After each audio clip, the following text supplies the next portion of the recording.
the church in America is going to suffer so terribly. And we laugh now, but they will come after us, and they will come after our children. They will close the net around us while we are playing soccer mom and soccer dad, while we are arguing over so many little things and mesmerized by so many trinkets. The net even now is closing around you and your children and your grandchildren, and it does not cause you to fear. You will be isolated from society, as has already happened. Anyone who tries to run for office who actually believes the Bible will be considered a lunatic until finally we are silenced. We will be called things that we're not and persecuted not for being followers of Christ, but for being radical fundamentalists who do not know the true way of Christ, which of course is love and tolerance. You'll go down as the greatest bigots and haters of mankind in history. They've already come after your children, and for most of you, they got them. They got them through the public schools and indoctrination and the university and indoctrination, and then you wonder why your children come out not serving the Lord. It's because you fed them right into the devil's mouth. So little by little the net is closing around, and then it's not little by little. Look how fast things are going downhill just in a matter of weeks. But at the same time, know this: persecution is always meant for evil, but God always means it for good. And is it not better to suffer in this life to have an extra weight of glory in heaven? You must settle this in your mind. This is the one thing I want to say over and over. Down through history, you have a wrong idea of martyrdom and persecution. You think that these men were persecuted and martyred for their sincere faith in Jesus Christ. That was the real reason, but no one heard that publicly. They were martyred, and they were persecuted as enemies of the state, as bigots, as narrow-minded, stupid people who had fallen for a ruse and can contribute nothing to society. Your suffering will not be noble. So your mind must be filled with the Word of God when all people persecute you and turn on you. This is no game. You want revival and awakening, but know this: for the most part, great awakenings have come only preceding great national catastrophes or the persecution of the church. I believe God is bringing a great awakening, but I believe that He is raising up young men who are strong in trust in the providence of God to be able to wade through the hell that's going to break loose on us. And it will be on us before we even recognize it. Unless in God's providence, He is not done. He is not done.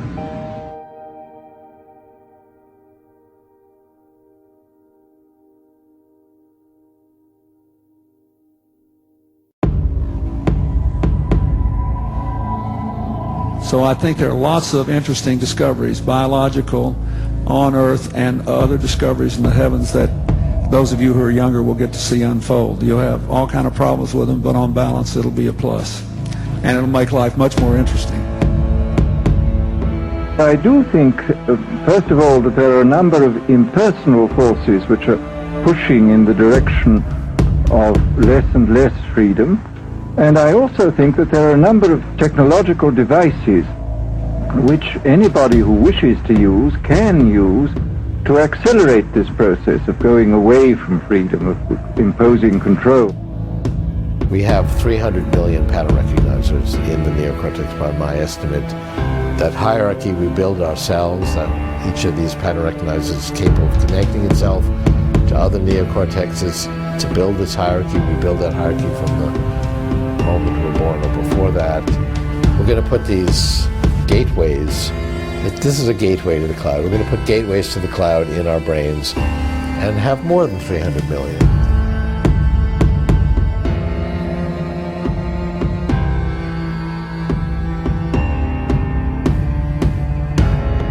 This threat is not new. But technology and the internet increase its frequency and, in some cases, its lethality. Today, a person can consume hateful propaganda, commit themselves to a violent agenda, and learn how to kill without leaving their home.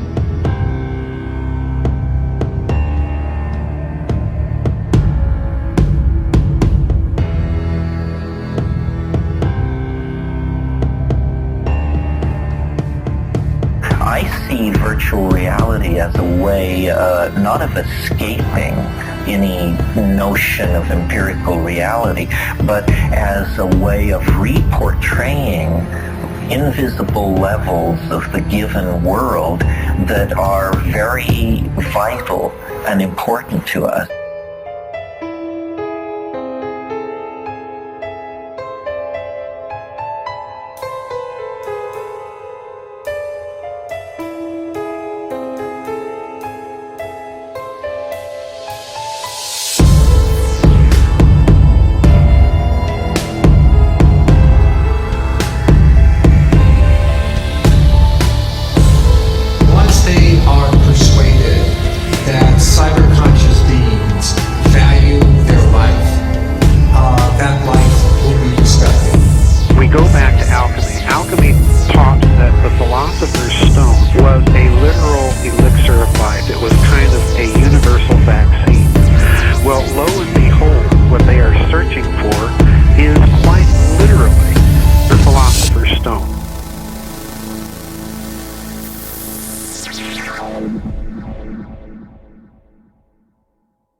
Now I'm going to get into the great tree of knowledge and the wisdom that has been denied us by someone who does not want us to have this knowledge. Who this someone is, I don't know. I wish I did. You know, John Lash, the great Nag Hammadi scholar, he says the Nag Hammadi texts, which were found 2,000 years ago in Egypt, or they were buried 2,000 years ago in Egypt and found in 1947. And what's great about the Nag Hammadi is they haven't been tainted by anyone. No pope, no politician, no historian has rewritten anything in there. So we're reading exactly what they wanted us to read 2,000 years ago. Okay? Nobody's got their meat on it. No spin. The Nag Hammadi says that about 1,600 years ago before them, or about 3,600 years ago, the earth was invaded by something called the Archons, which is close to the Anunnaki. And they don't say they're beings. They describe it more like a virus, an off-planet virus. And these Archons came, and what these Archons are is they do not possess the divine essence that we possess. And they're really jealous of us for that. And so they're creating a world, this is what the Nag Hammadi says, a simulated world all around us. It's all simulated. And what it is, it's trying to show that they can create everything that the God has created, the beautiful earth and the flowers and everything. They can do just as good a job as nature can do, only they do it fake. And the point of the Archons, according to Nag Hammadi, is to make you think that their reality is the reality, not the real reality. So I suspect that's who told us we can't have the fruit of the tree of knowledge. Because once you understand what is going on here, you can free yourself of the Archons. And I believe the Archons are here. And I believe they're everywhere. And I think they are a virus. Atlantis, Mu, Arcadia, the Holy Grail, the Philosopher's Stone. They all share a similar fable of something lost sought to be regained. According to the ancient mystery religions, the Garden of Eden was not a physical location on Earth, but quite literally a spiritual dimension synonymous to the heavens above. Moreover, it was believed that the sacred stone responsible for the mysterious qualities to mind and matter also came from this enigmatic point in time and space. In Celtic mythology, an immortal named Arthur of Camelot will one day return at some future time from the Isle of Avalon. Avalon in Welsh means apple, giving rise to the false notion that the fruit from the forbidden tree of knowledge, which God forbid Adam and Eve to eat, was in fact an apple. In Greek mythology, Apollo is known as the god of knowledge and light, wisdom and divination, music and medicine, and even prophecy. In the Hellenistic period, he became known as the Titan, god of the sun. His twin sister Artemis was known as Selene, or the moon goddess. The book of Acts mentions what the city of Ephesus believed to be the origin of Artemis. Quote, "And when the town clerk had quieted the crowd, he said, 'Men of Ephesus, who is there who does not know that the city of the Ephesians is temple keeper of the great Artemis and of the sacred stone that fell from the sky?'" The Muslim Kaaba stone is yet another creation myth that mentions a sacred stone which fell from heaven to earth. The stone was thought to be a fragment of the first paradise. Islamic author Ibn Abbas states, quote, "Muhammad said, 'Indeed, the Islamic teaching of the origin of Adam say that the paradise in which he lived and was subsequently expelled was not even on the earth.'" According to historian Rundle Clark, the Egyptian creation myth mentions a stone that fell from heaven called the Benben stone. This stone was believed to bring the vital essence of life from what is called the Isle of Fire. In the Egyptian Book of the Dead, believed to have been written by Thoth, the father of alchemy, tells of the place where the life essence of humanity originates, Neter Kurt, which means island or mountain of God. The mysterious regenerative qualities of the stone have also been long associated with the rising phoenix, which has its connections with the ancient city of Phoenicia, otherwise known as Sidon or Tyre. The city of Tyre is mentioned in the book of Isaiah, where the king of Tyre is overlaid with the description of Satan, who had fallen from heaven, O Lucifer, son of the morning. It is evident that with this brief survey of ancient creation myths, these occult traditions have forever been the common thread between the practices of esoteric spirituality like alchemy, Hermeticism, and Kabbalah, but also of the secret orders such as the Rosicrucians, Freemasons, and even the Illuminati. The late Christian prophecy author David Flynn summarized, quote, "The common thread within most ancient creation stories was the union of the celestial and terrestrial at a particular time of unparalleled upheaval and change. The marriage of heaven and earth gave birth to the worldwide legends of the gods who descended from the heavens."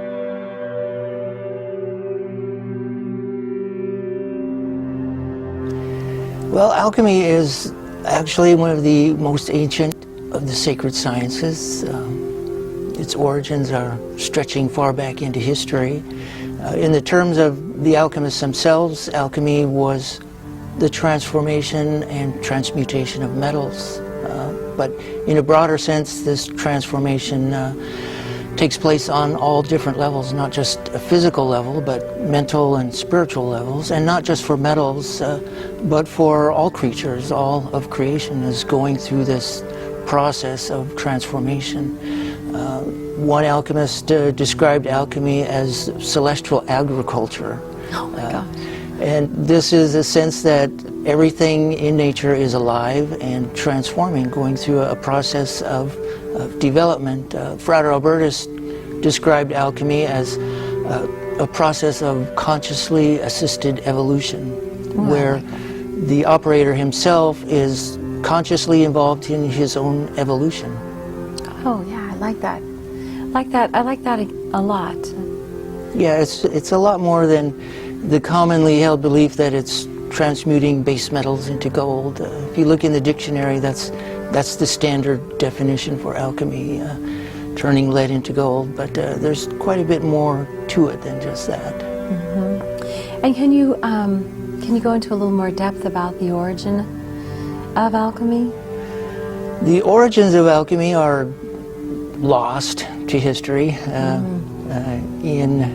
Most of the scholars will agree that alchemy in the Western tradition began in ancient Egypt, possibly 10, 12,000 years ago. According to ancient legends and stories, even back then, alchemy had a divine origin. There was a race of spiritually ascended people who walked the earth and taught mankind the arts of civilization. And even in ancient times, there were fantastic stories that God taught it to Adam, later to Moses and Abraham. Fallen angels taught it to human women in exchange for sexual favors. And these were in ancient times.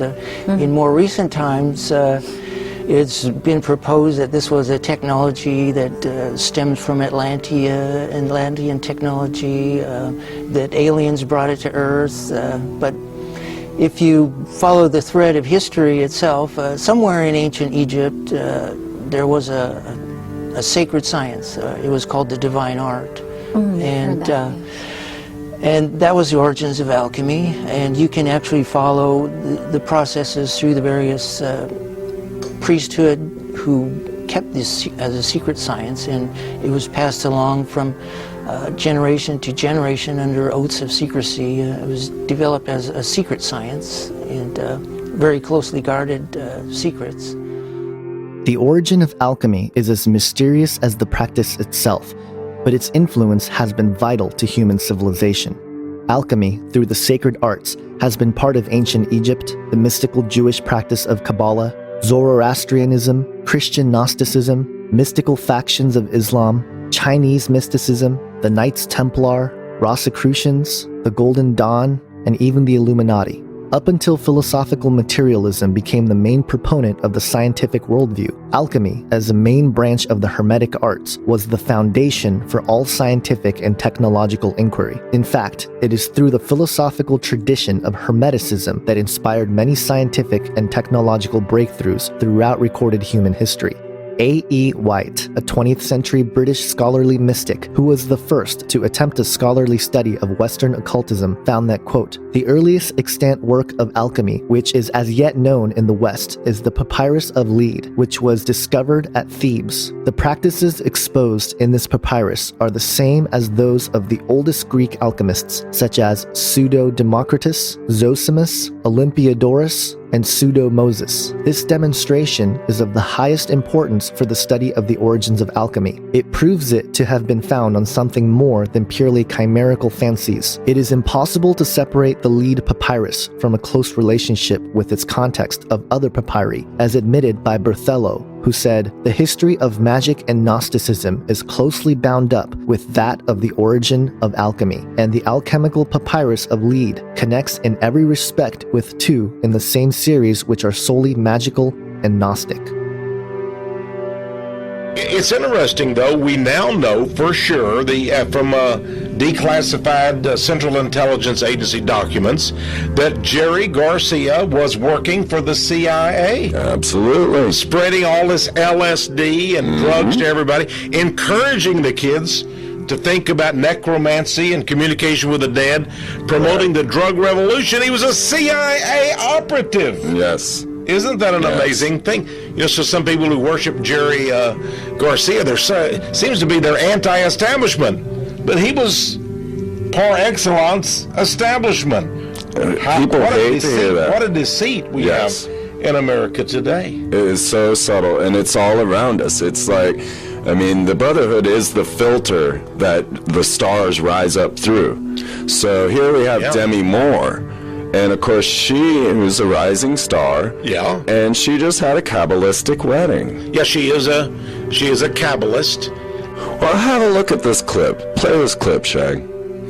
Always, it seems, something about to blow up around Madonna, which brings us to the latest controversy. Her new documentary, I'm going to tell you a secret. Clearly, her belief in Kabbalah, the study of Jewish mysticism, has deeply affected her. Is the young woman who once so publicly rejected the Catholic faith of her childhood now Jewish? You attend Jewish services now.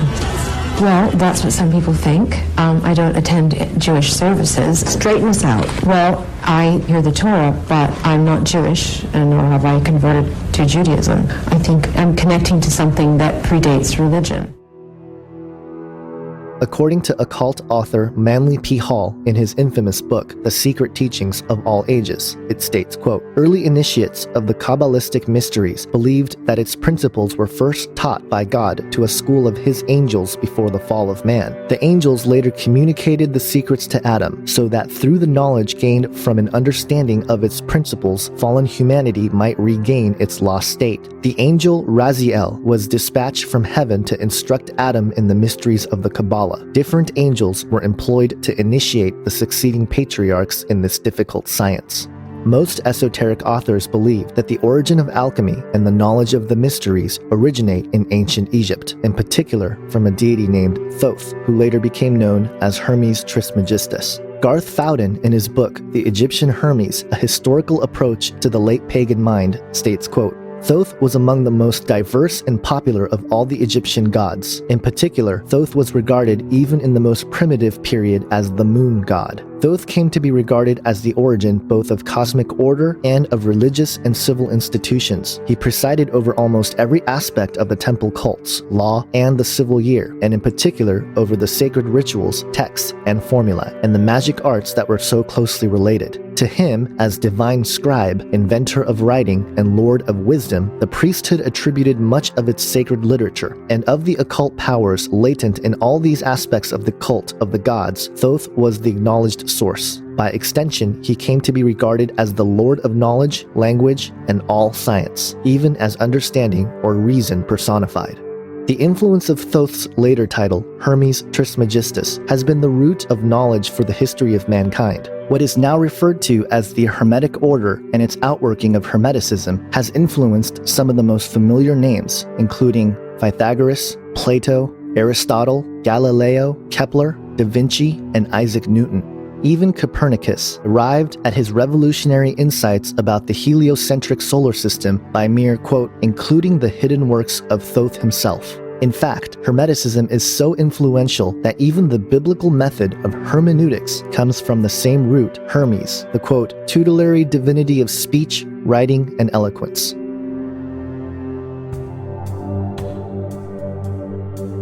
Many ancient cultures, all around the world actually, talk about gaining knowledge from elsewhere. You know, ancient aliens, they're always talking about ancient aliens. Well, it's true. I mean, that part of it is anyway, that, you know, the people around the world claimed that they had received knowledge and understanding of how to build megalithic structures and things of that nature from elsewhere. Now, I don't believe that we're talking about astronauts, ancient astronaut theory. I don't buy that. We're not talking about people from the Pleiades or Arcturus or Orion or whatever. I believe we're talking about the archons. What are the archons? Well, you know, first of all, it's just a Greek word. It's nothing mystical about it. The word archon just simply means chief, commander with authority. Ruler. It's talking about a person in position of leadership. In the Book of Enoch, we see that 200 Watcher-class angels landed on Mount Hermon in the days of Jared. And among those 200, we are given a series of names, about 21 names. These would be the archons of the 200. These would be the leaders of the 200. And, the Book of Enoch tells you, point blank, that these angels taught men a whole lot of things, like Azazel or Azazel taught men the art of digging up the metals of the earth and, creating weapons of warfare, among other things. So we've got a detailed description right there in the Hebrew, extra biblical text of Enoch. But other cultures describe very similar things, that beings from elsewhere came down and taught them stuff. I would like to reiterate that I do not believe the Book of Enoch is inspired scripture, but as we look at this following quote through the context of alchemy, we will see that it was a vital part of the teachings. The Book of Enoch, chapter 8, verse 1, states, quote, Azazel taught men to make swords, knives, shields, breastplates, and fabrication of mirrors, and the workmanship of bracelets and ornaments, the use of paint, the beautifying of the eyebrows, the use of stones of every valuable and select kind, and of all sorts of dyes, so that the world became altered. If Hermes, by way of Thoth, is considered the god of knowledge and wisdom by the Egyptians and Hellenistic Greeks, then Azazel, the Watcher, would be the equivalent in the Book of Enoch. It is interesting to note that Azazel is mentioned 3 times in the Bible, all in the book of Leviticus. The word Azazel means scapegoat, or more specifically, entire removal. Later, in the Book of Enoch, chapter 9, verse 6, it states, quote, See then what Azazel has done, how he has taught all iniquity on the earth and revealed the eternal secrets that are made in heaven. Then later, in chapter 13, verse 1 and 2, Enoch delivers a message of the fate of the watchers as appointed by God. Quote, You will not have peace. A severe sentence has come out against you, that you should be bound. and you will have neither rest nor mercy, nor the granting of any petitions, because of the wrong which you have taught, and because of all the works of blasphemy and wrong and sin which you have shown to the sons of men. This reminds us of a passage we read in 2 Peter chapter 2, verse 4. The possible connection between Azazel and Thoth is further realized when we consider the channeled writings of Dr. Doriel, a man who allegedly had connections to the Great White Lodge. He published the Emerald Tablets of Thoth the Atlantean in 1925, not to be mistaken with the Emerald Tablet or the Smaradine Table that we will reference shortly. In these particular channeled writings, there is a passage that states, quote, "Know ye, O people amongst whom I walk, that I, Thoth, have all of the knowledge and all of the wisdom known to man since the ancient days. Keeper I have been of the secrets of the great race. Holder of the key that leads into fire. Bringer up have I been to ye, O my children, even from the darkness of the ancient of days." Here, Thoth, through Dr. Doriel, claims himself to be the father of mankind, calling us my children. He contrasts himself from the darkness of the Ancient of Days, a title for God in the book of Daniel.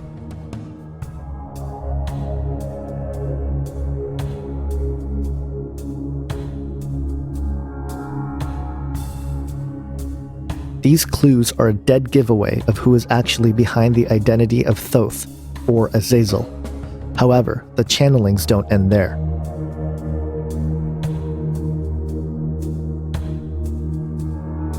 Dr. John Dee, who was a 16th century occultist, practiced alchemy and the sacred arts. He believed that the promise of immortality lied in the secrets held by the one the Bible says walked with God for 300 years and did not see death, for God took him. While the Bible emphasizes Enoch's unique faith in God, Dr. John Dee felt that it was Enoch's works that allowed him to walk with God and not see death. It would be a mistake to believe that Enoch's privileges were a result of any kind of magical workings or alchemical spells. So what drove Dr. John Dee to pursue such a lofty goal in the first place? Jeffrey James, an author and journalist who's written for Wired.com, the New York Times, among other mainstream media outlets, published a book called The Enochian Evocation back in 1984. This book was a modern translation of angelic communication originally transcribed by Dr. John Dee and his partner Edward Kelly as they gazed into crystal balls in 1582. These so-called angels told Dee that they must re-establish the magical sciences which had been lost due to man's wickedness. They also told Dee that the one who successfully harnesses these magical arts will bestow superhuman powers, change the political landscape, and bring about the apocalypse. Moreover, these so-called angels taught John Dee and Edward Kelly the language of the angels. In the 2009 Weiser edition of the Enochian Evocation of Dr. John Dee, author Jeffrey James wrote in his preface, quote, "I expected my book to be well received by the scholarly community.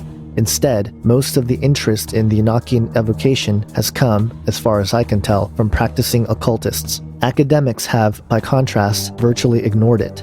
The primary reason for the evident distaste among the ivy-colored professors is probably my assertion in the original introduction that the angelic, aka Enochian language, has characteristics suggesting that it has non-human origins. A completely new language that's non-human in origin.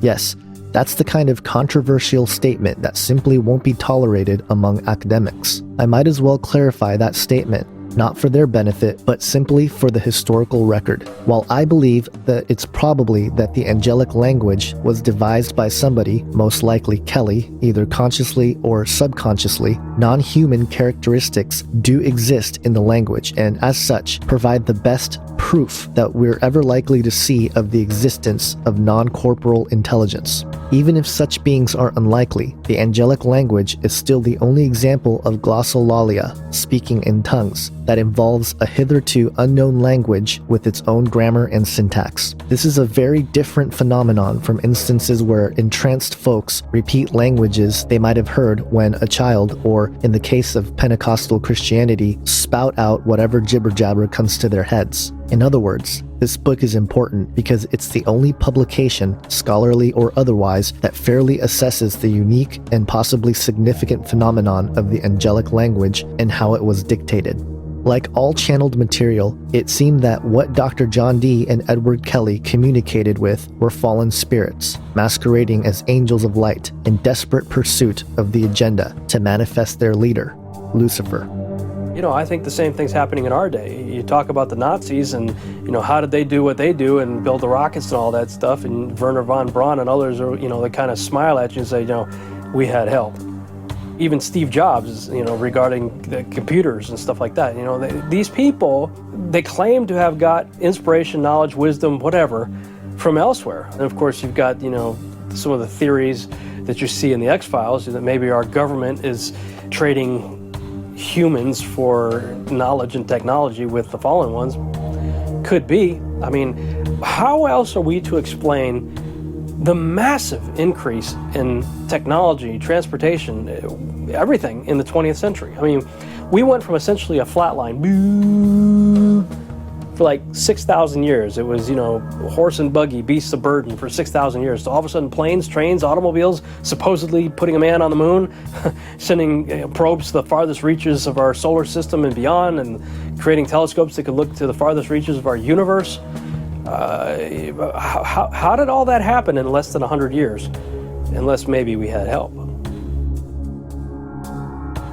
If we observe the quickening pace of scientific and technological progress, along with the fact that such books as the Enochian Evocation being republished in our time, we can speculate that these fallen angels have been hard at work and are gaining ground very quickly.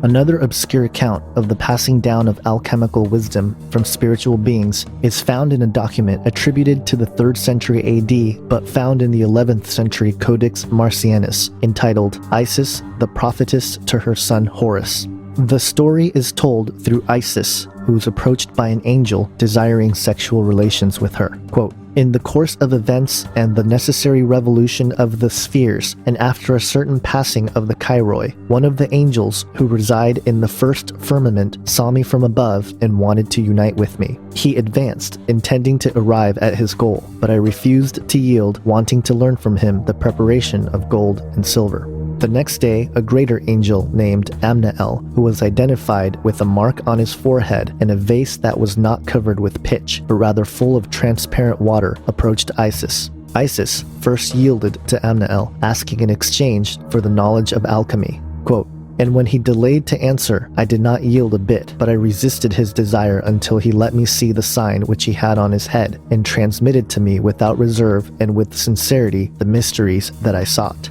At last, he showed me the sign and began the revelation of the mysteries. Offering oaths, he expressed himself this way. I adjure you to heaven, earth, light, and darkness. I adjure you by fire, water, air, and earth. I adjure you by the height of the heaven, by the depth of the earth and of Tartarus. I adjure you by Hermes, by Anubis, by the roaring of Kerberos, by the serpent who guards the temple. I adjure you by the ferry and by the boatman of the Acheron. I adjure you by the 3 fates, by the Furies, and by the sword." Amnael then warns Isis never to reveal the mysteries that were given except to her son Horus. What is alarming about this ancient account is that it is not unique to antiquity. Today, there are people who have publicly claimed to have sexual relations with angelic entities. Meet Stephanie Cohen. Stephanie claims that she is often visited by aliens who help to guide her through life. Not only does she claim aliens sneak into her room at night, she also says that she has sex with them and has out-of-this-world orgasms. Professor Chris French, however, believes there is a rational explanation, and welcome to you both. This is utterly fascinating. And we should say, Stephanie, we're glad to have you here this morning because as you've been in this morning talking to us, last night, you travelled out to the solar system. Where did you go and how did you get there? my group, I call them Team Spirit, and we have a UFO, flying saucer. Yeah. And we've got a photo. Well, no, it's not a photo. It's a picture I drew. This is a drawing that you've done, and this is the UFO that you went to. Yeah, sure. We go off to planets within our own solar system, but also to way out into the solar system. Do you go in mind or do you go in body? In mind, because it happens when when my physical body is asleep, but my spirit will then leave. Could it be a dream? I mean, would that be what most people call dreaming? A dream is a friendly way of letting you know what you've been doing without scaring you. That's what dreams really are, because people would be afraid to actually would be afraid if they were face to face with, say, an alien. So the different species. Let's talk about them. These different beings. You say that there are cat people. There are reptilians. Are they all? They're all part of. They're not part of the same race. So these are separate. No, entities. they're very separate, but they do come from the solar system that they come from, which is within the Canis Major. So that's where they originate. Yeah, they're different planets within the Canis Major system. So you, I assume, have seen life and other civilizations on other planets. Yeah. And how prolific is life in the universe? When you look up at the stars at night, that's how prolific it is. Who is Ian the Octopus Man? Yeah, he's an octopus man. He stays quite close to me, sort of like a spirit kind of boyfriend, but not really boyfriend. I don't call it boyfriend, just a good spirit friend. And he happens to be from the octopus race. I mean, all of them indulge in insects, but particularly the cat people are extremely highly charged sexually. It's part of our culture, the cat people culture. If they're here now, and one of the greatest things, one of the greatest revelations for mankind would be one of these beings to manifest themselves right behind me now, why don't they show themselves? Because then they're not into showing off. They're very quite reserved in themselves. Well, they have sex with you at a bus stop. That's not very reserved. No. What I mean is they don't show themselves to the world like that. They tend to deal on a personal level with individuals because we all have guides, our own guides, and they are my guides, and so they interact with me. If you wanted to see them, they would do that through your guides. Or your guides would allow them to come through so that you can see them. Go on. But you had sex with a dead person. Well, I had the dead person, the spirit came back and made love to me. And this is not an isolated incident. I can't tell you how many widows have written me, have called me, have thanked me for actually talking about this subject and writing about it with such candor and honesty. And as I was writing about it, I couldn't believe I was writing it, but I thought, you know what, somebody's got to talk about this. These experiences are nothing more than the demonic entities taking advantage of humans at their most vulnerable moments, sleep. The male demons who seek sexual relations with human women are called incubus, while the female demons are called succubus. The earliest mention of demons or spirits mating with humans is found in the Sumerian account of what is called the Sumerian King List. There, a demigod named Gilgamesh is said to be fathered by Lilu, which means spirit or demon. If you or someone you know are having such experiences, as positive as they may appear to be, please strongly consider the words of 1 John 4:1.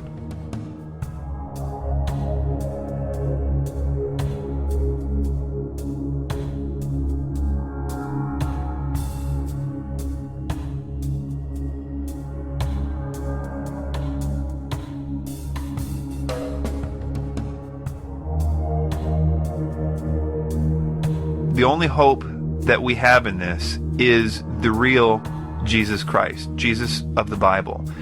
He's the only thing in the world that these beings are afraid of, and they are more than a little afraid of him. They are terrified of him. They shake, they tremble, they know that he has the authority to destroy them, and that he ultimately will destroy them. They are extremely conscious of this fact. You can see this in the Bible as well. Mark is a great book of the Bible. The first chapter talks about Jesus casts a demon out of a person that says, have you come to destroy us before our appointed time? That's what the demonic voice is saying. And later on in Mark chapter 5, we see that these beings are again terrified of him. They beg him, don't send us to the abyss. Jesus is our only hope in this, not just to scare these beings or to make them stop what they're doing, but also because he is the only way to essentially repair these doors. We can stop doing whatever we're doing, but it's not going to repair the doors. The protection barrier that we've destroyed or are slowly destroying, that's not going to just get better if you leave it alone. But he has the power to also restore that. And that is through an actual, real, supernatural Christianity. And I say it that way because a lot of people think Christianity is just sort of rules that you follow. But Christianity is a supernatural thing that happens to a person that changes their heart. It's no longer a chore to want to do good and to begin to hate evil. Because it says that if any man is in Christ, he's a new creature. Old things pass away, all things become new. And that was something that happened in my life. It was something that I wasn't expecting. I thought Christianity was a bunch of rules. But when I really decided, okay, if Jesus is Lord, if he really says, like in the Bible, it says, all power has been given to me, in heaven and earth. If he is really Lord, then I'm going to make him number one in my life, in my heart anyway. I'm going to say that he's more important than all this other stuff. And it's that one little idea that changes everything. The idea that you will say, okay, I'm not the boss anymore, he's the boss. If I could just simplify what repentance is, that's it. It's the idea that you're going to say, all right, if he's the boss, then he's the boss in your heart. And it's in that moment that my life changed. I think what people call being born again, or what Jesus calls being born again in John chapter 3, that happened to me. And slowly, my heart started to change. And I wanted good things, and all these addictions and terrible things that I was doing were slowly just falling off me. I even tried to continue to do them, but I couldn't do them because I had a new heart.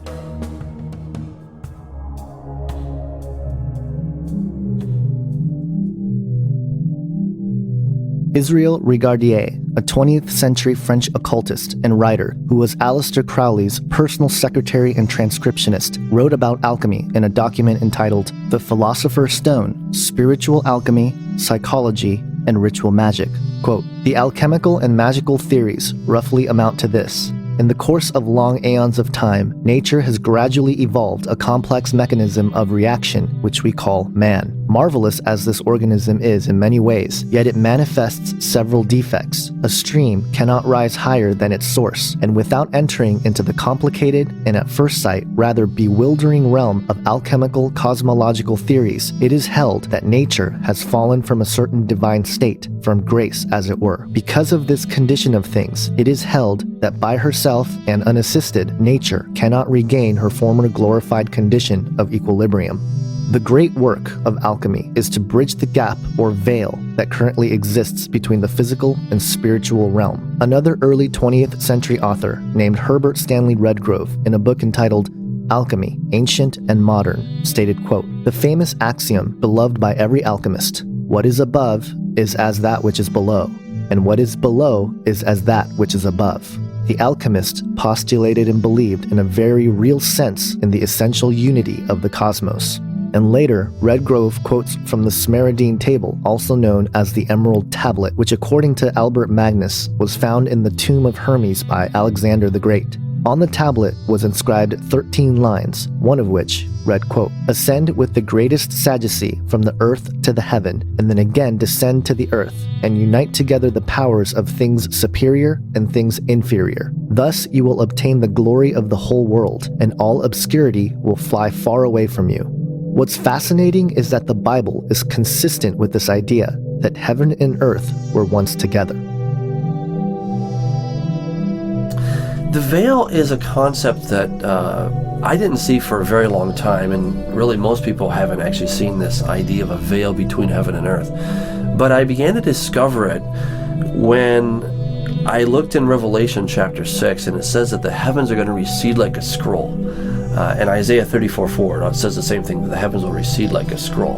And I kept thinking, what does that mean? Does this mean that the sun, moon, and stars are going to somehow just shrink right up and they're going to go away? Are they going to get wrapped up in what's left, you know? But then I went back and I saw in Scripture in Ezekiel chapter 1, where he says that he was sitting by the river Chebar in Babylon, and he saw the heavens opened, and he saw visions of God. So it wasn't that the sun, moon, and stars and the universe suddenly, you know, opened up. It was that there was some kind of a membrane, a veil, a force field, if you will, between heaven and earth. We see this also when Jesus comes up out of the water at his baptism. It says that the heavens were opened and the Holy Spirit descended like a dove. And a voice was heard from heaven saying, "This is my Son in whom I am well pleased." Stephen, when he's being stoned, he saw the heavens opened and he saw Jesus up there, not far away, mind you. And then John in the book of Revelation saw the heavens open. Now, at another place, in 2 Kings chapter 6, Elisha and his servant wake up one morning and they find the Syrians have surrounded them. And Elisha's not worried, but his servant is. And Elisha prays, "Lord, I pray that you'd open the young man's eyes that he might see." And the Lord does. And then he's able to see horses and chariots of fire all around. Well, that's because his eyes were open. He could finally see through this barrier, whatever we want to call it. But I think veil is a good term for that, because we have in Isaiah chapter 25, he says, "On this mountain God will swallow up the covering that covers all people and the veil that is over all nations." So he's going to take away this veil. Even in Isaiah 64, Isaiah says, "Oh, that you would rend the heavens and come down." Now the word there, rend, it means literally to break, to tear. Well, how do you tear the heavens? I mean, what does that mean? Again, are we talking where the sun, moon, and stars exist? Is that the thing that we're talking about tearing? No, it's not talking about that at all. It's the same thing where the heavens were opened for Ezekiel, where the heavens were opened for Stephen. That is what he's talking about, tearing. Now, let's go, by way of analogy, let's go to the tabernacle. God told Moses to carefully follow the instructions given him, because the tabernacle was a copy of the heavenly tabernacle. So we can now look at the earthly tabernacle to get a very good idea of what the heavenly tabernacle is like. Well, there's an outer gate that separates just, everybody, the animals, everything, the riffraff outside from this now holy place. And then in there you have the altar, you have the lavers where they would wash, and then you have the smaller structure, and in there you have the holy place, and then you have the most holy place, or the Holy of Holies. So there's an outer gate, an outer veil, and then there's an inner gate between the holy place and the Holy of Holies. So there are these two veils. Now, we see that when Jesus was crucified, the veil, the outer veil, mind you, was actually torn. Not the inner veil, but the outer veil was actually torn from top to bottom. And that is a sign of what is coming. That there's going to be a restoration of all things. Now, it's been done in the legal sense, but it hasn't been done yet in the practical sense. We still don't dwell with God face to face, but we're going to one day. That's God's desire, is that we would live with Him, we'd be able to walk with Him. When God created Adam and Eve there in the garden, God came walking in the cool of the evening. That seems to be that there was no problem doing that until one day Adam sinned, and then he wanted to cover himself. He wanted to hide, because now there was an incompatibility between him and God. There was a problem. He tried to cover himself. We will explore the veil in detail later in the film as it pertains to the Tower of Babel, hallucinogenic drugs, and the eventual tearing down of the veil with the return of Jesus Christ. For now, it is important to understand that the goal of alchemy is to gain back what was once lost, not through any means of grace, as the gospel of Jesus Christ teaches, but rather through the works of our own hands. It is this occult spiritual philosophy of regeneration through the enigmatic stone that fell from heaven that lies at the heart of modern scientific and technological progress in pursuit of human immortality.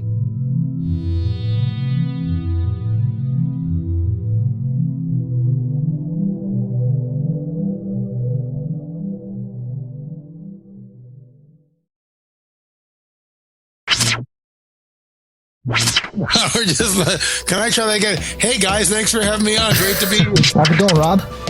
It's going great, man. How are you guys doing? Great to be on the show with the awesome name. Agenda, what I think everyone needs to know on other people, it didn't really work that way. Hi guys, it's your boy Johnny. Oh, it's so nice to be on Canary Cry Radio. People will sometimes say to us, you guys are taking this stuff way too lightly because you guys are laughing all the time.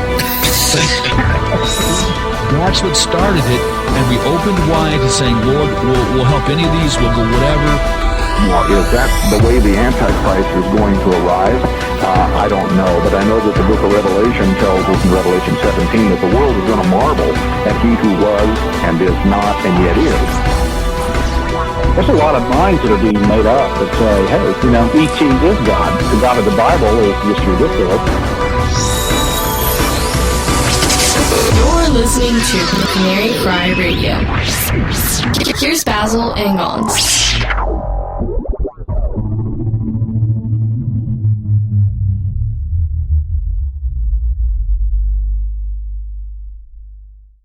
Let's go back to Genesis chapter 3. Genesis chapter 3, the serpent's there in the garden, right, with Eve, and, he's tempting her, with the fruit, and he says, you're not going to die, you will not surely die, for God doth know that in the day that you eat thereof, then your eyes shall be opened, and you shall be as gods, knowing good and evil, right? So, what do we see there? We see three promises of the serpent. He says, immortality, right, you're not going to die. Your eyes will be open, you'll have greater wisdom and understanding and knowledge, right? And you shall be as the gods. You know what's funny about those three? Adam and Eve already had them. Adam and Eve already had those three. They were already immortal. Death didn't come until after they took a bite. Their eyes open, having greater wisdom and understanding. I mean, come on. They walked in the garden with God, the creator of the universe. It's kind of like, hey, God, how did the Milky Way get there? Well, let me tell you, Adam. I mean, how much more wisdom and understanding do you need than walking in the garden with God every day, the creator of the universe, right? And you shall be as gods. They already were. They were made in the image and likeness of God. So the three promises of the serpent, they already had. And they took a bite and they lost all three. And man has been trying to get it back ever since, apart from God. I think the real agenda of transhumanism is to get back the three things that humans lost in the garden, and to be like God. Achieve immortality apart from God, have supernatural ability, become the gods of the ancient world. That's the agenda. That's what they're working on, and it's happening. It's happening very quickly, and we need to be aware of it.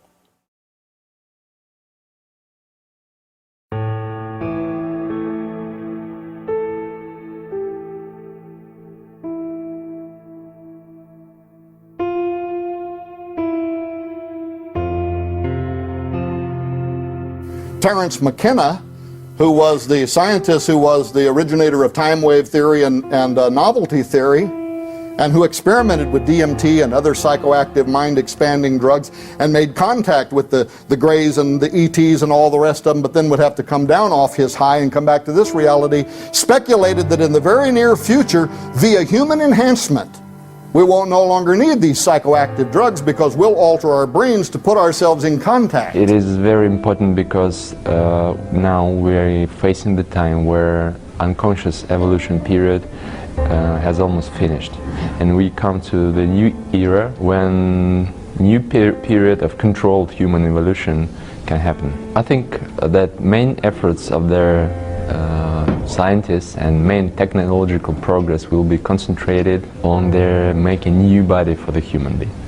So the first step is to make human-like robot, which we call avatar, and to make their perfect control system via brain-computer interface. The second step will be to develop their system of human brain life support and to connect it to the avatar, so disabled people and people who are at the edge of dying can enhance their lifespan.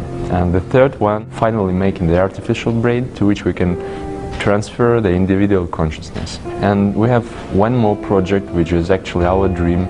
It is producing hologram-like avatar body. スーパーコンピューターができて、でその中へ人間が入り込むと、こう希望的観測としてね、あるいはそれが嫌な場合は先ほどの人間の肉体があって、で体はこう死ぬいろいろ故障するじゃないですか、だからもう全部機械にしまうと、で脳だけ残すと、でネットとつながると、でスーパーコンピューターにつながってるから頭賢さはですね、知能は人類の1兆倍、ぐらいあるわけですね、でそういう、神のようなね人間にすごい話だなりたい私はね。これだからなんかね、こう死ぬ時は死ぬでいいかっていうのはどっかあるんですよ。それはね仕方がないからですよ。そうです。これが、ね、死ななくても済むというオプションがあった時にどっち選びます？でもねそこ迷うとこでね自分の体が運命として受け止めて死んでいった方がいいんじゃないかなっていうところありますね。それはね、いやもう今まであらゆる生物が死ななきゃならないという運命を背負ってるからね、それはもう宿命なわけです、だけどカーツワイルはですよ、未来永劫に生きる方法がある、それは分かりませんよ、でもできたとしましょう、ね、どっち選びますかって。そう言ったら辛いでしょう。そこまでずっと生きたいですかね。というかその中でね、肉体はなくなるわけだけど、でも人間って肉体じゃないですよ。やっぱり精神魂意識でしょ、でこれだけが生き続ければ一種の天国ですよ。そこはね地獄かもしれんけどね。地獄の可能性の方が高くないですか。My point of view is that at some distant point in the future, when robots do become gradually more intelligent, instead of fearing them, we should either put a chip in their brain to shut them off if they get murderous, or we should merge with them. Because our descendants may have a choice. A, get older and older every year and die, or B, wake up in an enhanced, genetically enhanced body of silicon and glass and live forever. So if you were faced with that choice, live a decrepit life, aging year after year, or be a Superman, young, handsome, virulent, and immortal, which would you choose? We humans might decide to upload ourselves into computer memory banks, which will then go out and colonize nearby stars. They will be virtual humans, not humans at the lowest level of reality, which is what we now are, but you might think of a spiritualized aspect of ourselves. This is solid science, but now science and religion have become intertwined. I can use either language, scientific language or religious language, to describe exactly the same thing.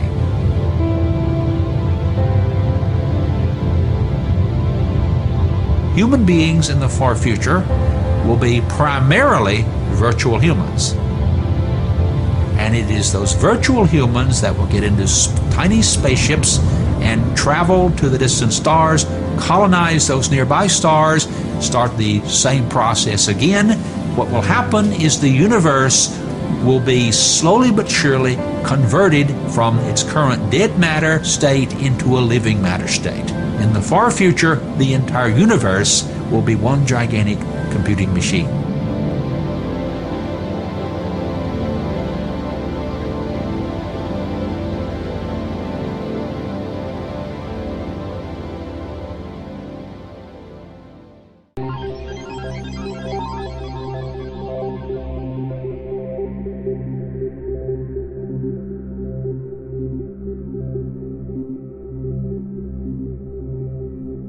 In Genesis 3:7, it states, "Then the eyes of both of them were opened, and they realized that they were naked. So they sewed fig leaves together and made coverings for themselves." This act of sewing fig leaves to cover themselves is the first instance we see in the Bible of innovation in an attempt to solve a problem, in this case, the fall of humanity. Ever since the fall, mankind has been working diligently to reverse the effects. This is perhaps why we as humanity are inherent seekers of truth, wisdom, and knowledge, and not automatic possessors of it. But it seems our own efforts, while noble, will never fully restore what we have lost. Later in the chapter, in verse 21, God, quote, "made garments of skin for Adam and his wife and clothed them." The understanding here is that it will be God who will restore us, not our own efforts. Furthermore, because garments of skin required the killing of an animal, it was the first example of the consequences of the fallen world, that sustenance requires sacrifice. While there are many trivial problems in the world that machines and advances in science have helped solve, especially in the last 2 centuries, there is a much deeper seated problem found in the heart of man. The Bible calls this problem sin, but in fact, this flaw in humanity is recognized by almost every religion in the world, regardless of what they call it.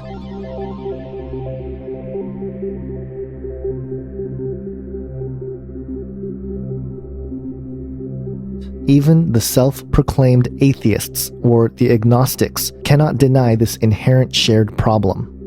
Many in the new atheist camp are quick to blame religion as the root of the problem, yet I would imagine that even if religion were completely wiped out, these inherent problems within the heart of man would persist. In Buddhist philosophy, there are 4 noble truths. The first, dukkha, means dislocation or hindrance from our purpose, and the second, tanha, being desires that are unwanted that hinder us from the true goal of attaining nirvana. These 2 noble truths in Buddhism are very similar to the Christian concept of sin. Similarly, all worldviews share the act of rituals, rules, and regulations prescribed as a means to help us eradicate these flaws and to achieve the transcendence of inherent human nature. The exception to this methodology is biblical Christianity, where it is through the grace of God and the death, burial, and resurrection of Jesus Christ that offers us salvation, not any ritual, rule, or regulation.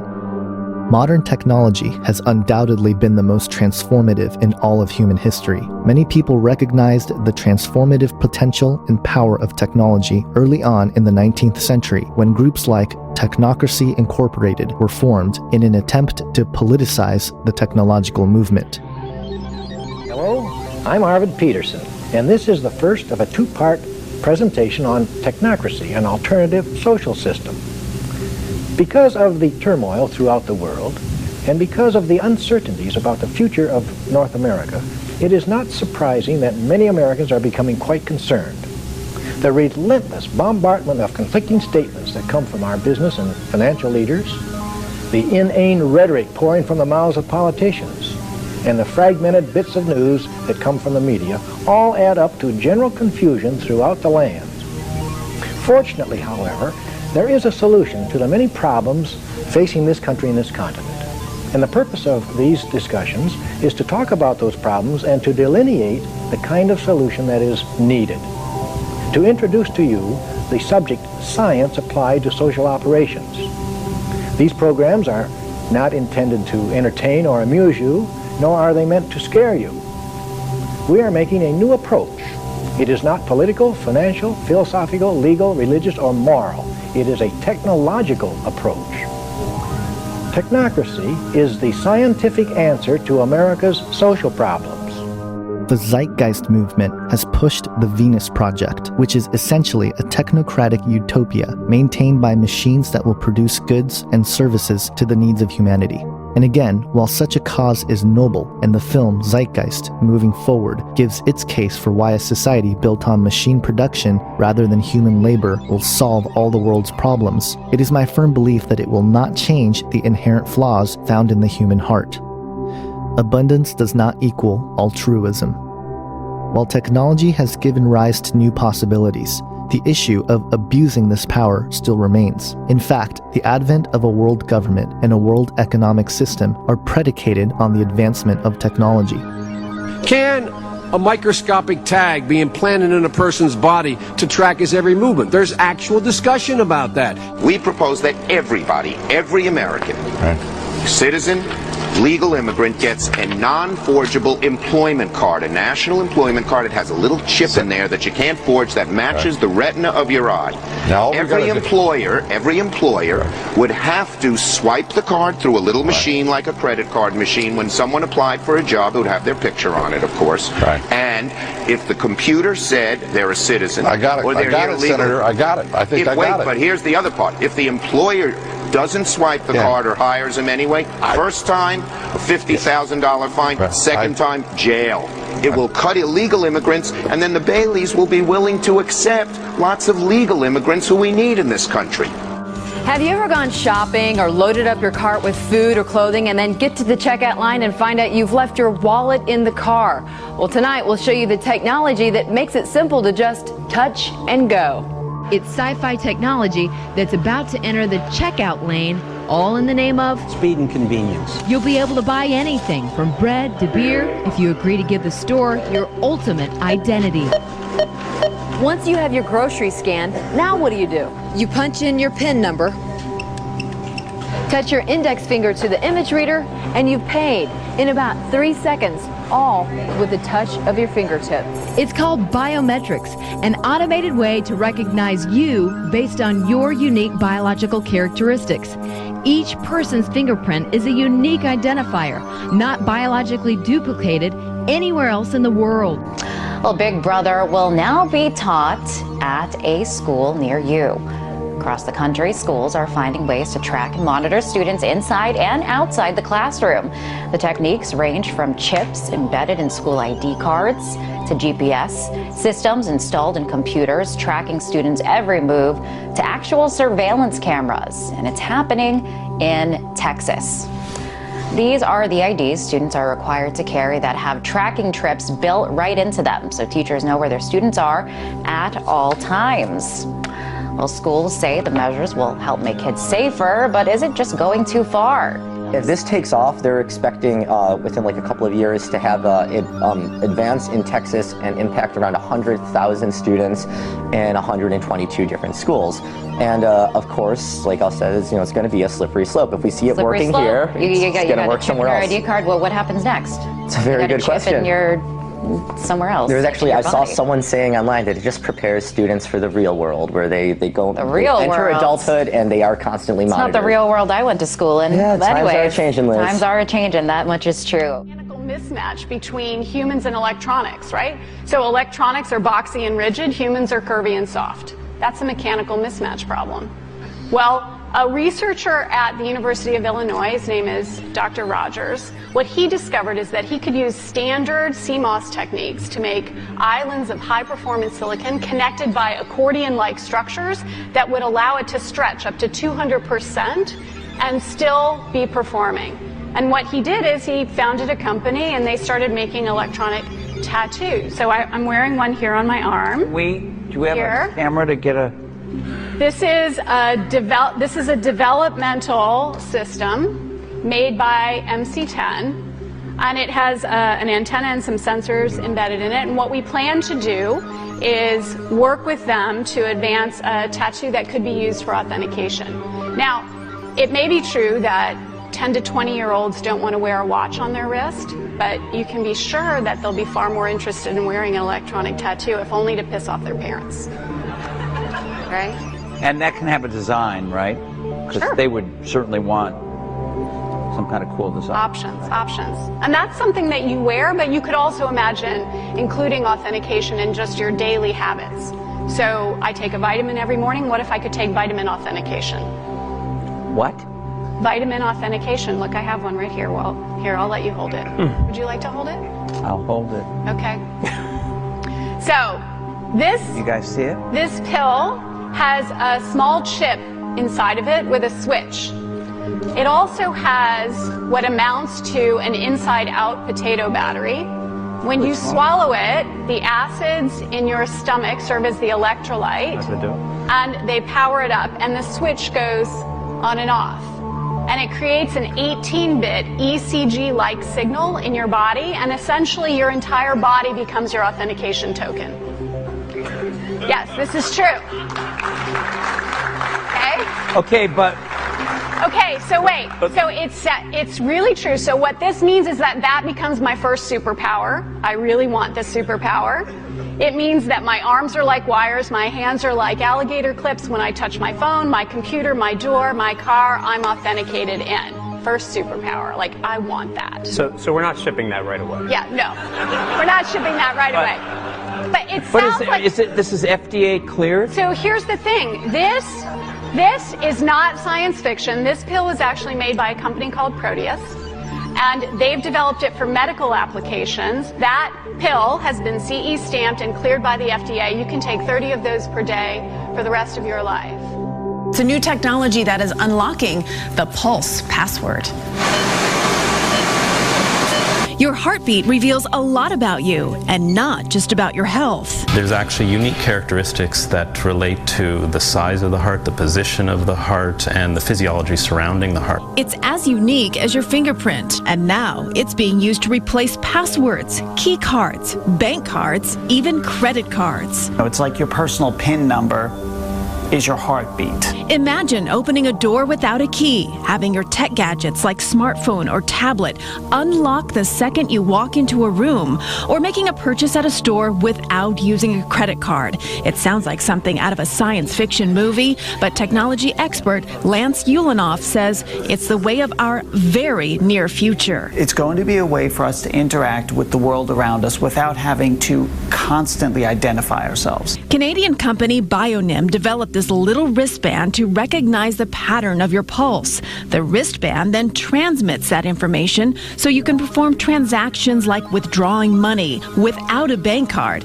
even opening a car door without a key. You don't have to remember anything, you don't have to do anything special. And it's not the only concept. Motorola is developing a temporary tattoo that contains a computer chip and antenna. Also in the works, a pill that when dissolved by stomach acid turns the whole body into a kind of transmitter. The whole move of these implants, there are a couple of stupid companies like the Verichip Corporation, with all its various names, that come out and say, oh, well, we want to sell this as a product. I don't think it's going to happen that way. People don't want an ID microchip. But if you turn around and instead say, you'll be able to listen to music and access Facebook and get your email through this little implant, you're going to have a stampede of people wanting to do it.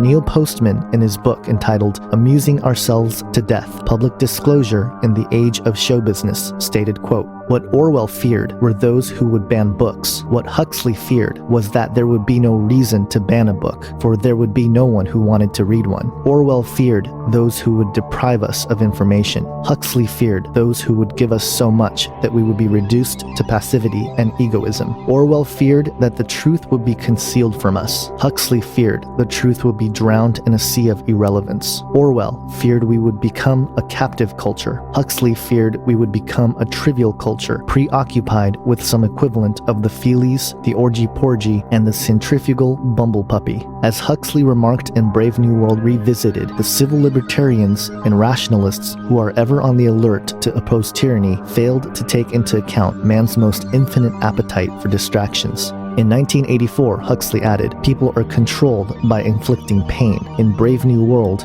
they are controlled by inflicting pleasure. In short, Orwell feared that what we hate will ruin us. Huxley feared that what we love will ruin us. This book is about the possibility that Huxley, not Orwell, was right.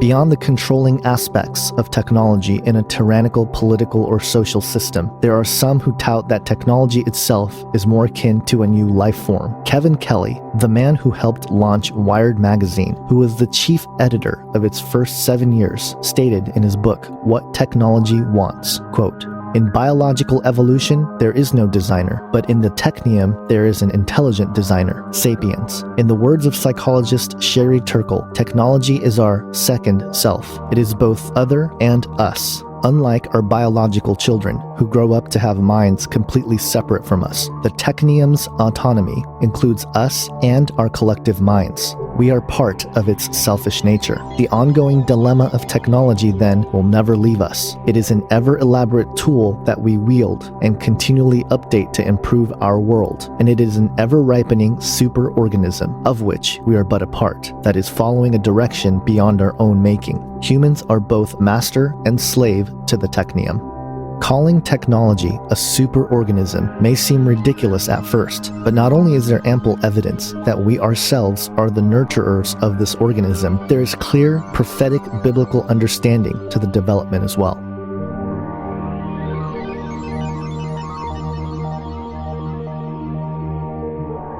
This is a very widespread belief in our society. It's the kind of belief system of people who say, I don't believe in God, I believe in science.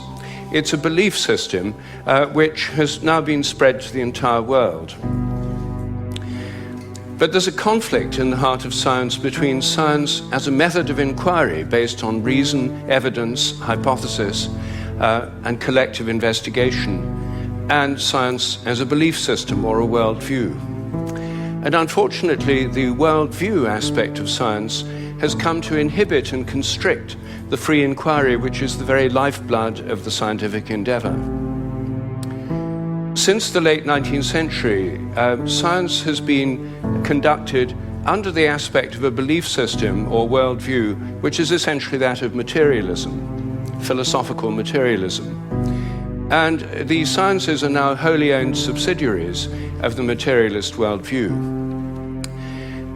I think that as we break out of it, the sciences will be regenerated.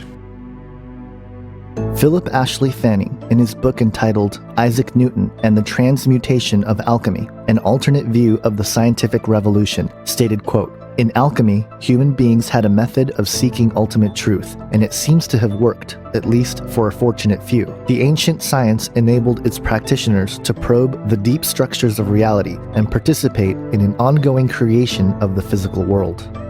Later, Fanning goes on to comment on the Philosopher's Stone, quote, "The so-called medicine of the metals, the stone, was thought able to cure supposed diseases of base metals such as lead and tin, thereby enabling them to the perfect metals, silver and gold. Similarly, it was seen as the elixir of life, able to heal man's ills and postpone death. Most important, the stone can help a person merge with the divine spirit that pervaded the universe, in the process becoming godlike himself, a magus. Alchemists viewed the Philosopher's Stone as the key to all knowledge."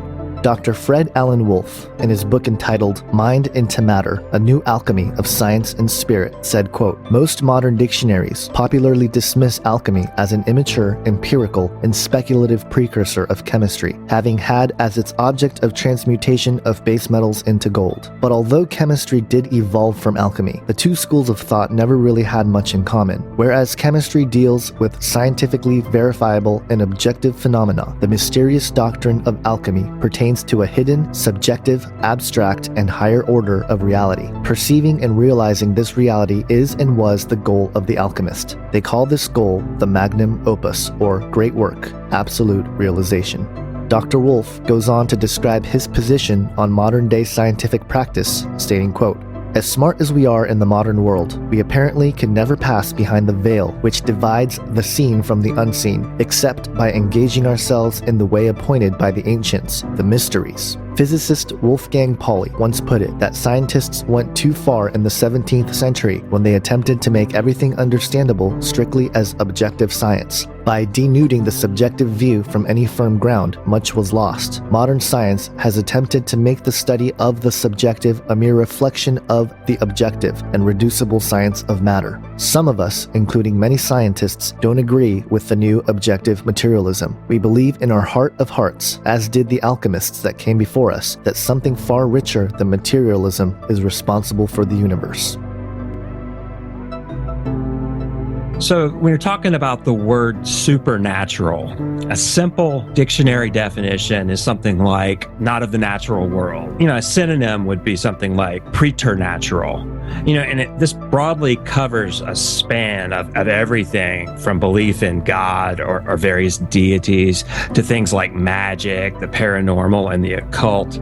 Now, The term supernatural really originates from a 16th century medieval Latin supernaturalis, which supra is just a Latin for above, plus naturalis, which means nature.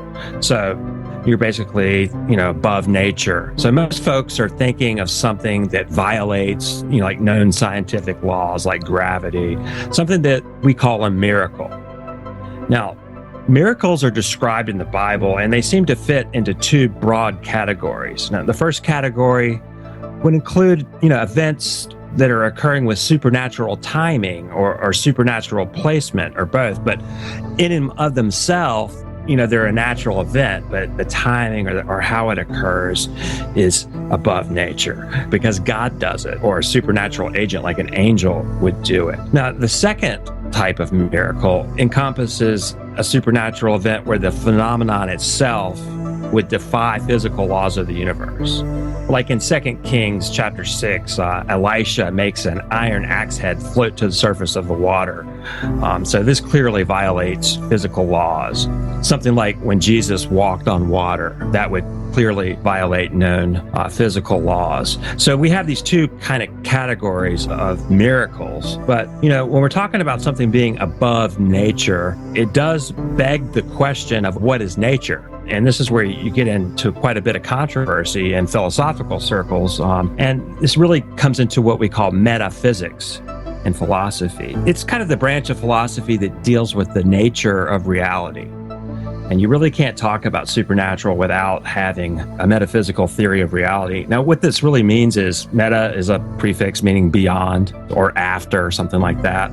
So you have beyond physics. So it's actually very congruent with the concept of supernatural because we're talking about what is beyond physics. So the sort of questions that philosophers look at in metaphysics are things like, does God exist? But other things like, do numbers and mathematical objects exist independently of the human mind? Or this was another one that's even more interesting. Does anything exist apart from the human mind?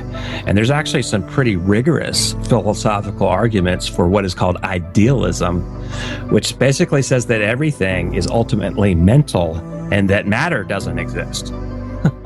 But the dominant, metaphysical worldview that's taught in our universities and, in science is reductive materialism or naturalism. And this is the idea that all of reality is explained simply by matter and energy and acting according to the laws of chemistry and physics. However, they don't really have any evidence to make such a broad claim like that. And, I think that naturalism or reductive materialism itself is actually a mythology, mainly perpetrated by secularists and atheists to support their worldview. Now, they have what they call a program of demythologizing religious claims and supernatural claims. They believe that there are no true supernatural spiritual realities, only natural phenomena. And so they assume there must be a natural explanation behind every religious belief or supernatural claim. Thus, they assert things like scientifically ignorant people create myths and religious symbols for natural phenomena that they don't understand.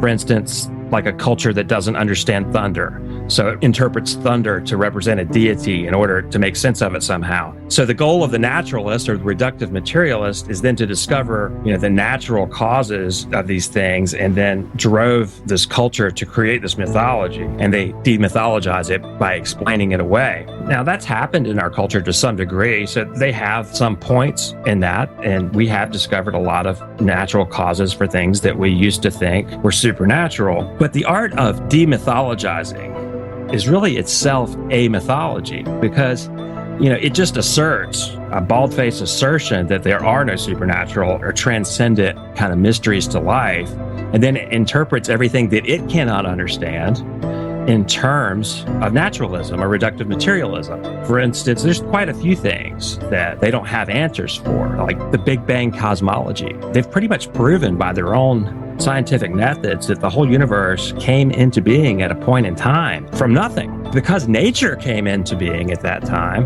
whatever caused that, whatever made that process ensue is by definition supernatural. because it caused nature to come into being. So we really do have evidence for the supernatural in the Big Bang cosmology, just because whatever made it bang is by definition above natural. So they really have undermined themselves by their process of investigation. And there's other things like the origin of life. They really don't have any good natural explanations for how life got started. So, we see prominent scientists, looking at extraterrestrial explanations for that. Naturalism, reductive materialism, which is our dominant university-taught worldview, is in deep trouble. It's actually dying. And what we are beginning to see now, though, is not so much a revival of Christian supernaturalism. It's more, we're starting to see a rise of kind of a pantheistic monism, a kind of a spiritualism that's beginning to get a lot of traction in the culture. So I'm predicting that we're going to see quite a rise in the supernatural worldview. It's going to be something that's a little more in the occult paranormal realm. But I think that materialism is actually dying, and it probably doesn't have another generation left before it's completely disproven. There are several more books that seem to be igniting a metaphysical or spiritual component into the scientific worldview, including Lee Bladon's The Science of Spirituality, integrating science, psychology, philosophy, spirituality, and religion. The Dalai Lama's The Universe in a Single Atom, The Convergence of Science and Spirituality. Dr. Massimo Citro's The Basic Code of the Universe, The Science of the Invisible in Physics, Medicine, and Spirituality. And Dr. Charles Taft's 2009 book, The End of Materialism, How Evidence of the Paranormal is Bringing Science and Spirit Together. When commenting on the book, The End of Materialism, author and Dr. Larry Dossey said, quote, "Amid the flurry in science about genes, neurons, and neurotransmitters, another quiet revolution has been building for several decades. It involves a view of consciousness in which the mind is not confined to specific points in space or time, such as the brain, body, and the present. Tart's inspiring majestic image of consciousness will prevail because of two compelling reasons. It is built on good science, and it more fully accounts for who we humans are and how we behave." Let me say very clearly, there is no globalism without the spiritual presence behind it. There is no synchronizing and crystallizing the political, the economic, the military, the environmental, the sciences and technologies without that spiritual presence behind. So if we do not look at the entities behind, yes, they are non-human entities, intelligences, as the Nazis called them. They are alien in the sense that they're not of our physical world, but they're not extraterrestrial. They are extra-dimensional. These are beings that have been around for millennia. They are fallen ones, fallen angels. You can say demons, daemonoia, Satanus, Diablos, ancient serpent, and by the Spirit of God, there's designations given to those entities. Now, those entities, as we've said again and again and again, the scriptures bear out the Greek word metaskidzmazatai, the ability to morph and the ability to present a front that is acceptable without changing its nature or agenda. Now, that's part of the global deception. That's part of the end-time deception issue. And as Scripture, the Spirit of God has shown us, the broadest, deepest, most controlled, but yet most supernatural deception will be occurring in the last days, a ramping up an evolutionary development to the point of bulging at the seams. The same beings that Himmler was after, the same beings that guided Helena Blavatsky and Alice Bailey in the writings, the same beings that would predict their goal of the transformation, evolution, and alteration of humanity, and bringing about a new era and a world super leader, as defined in the externalization of the hierarchy, is reappearing in what looks like an extraordinary, dazzling, incredible combination of science and spirituality.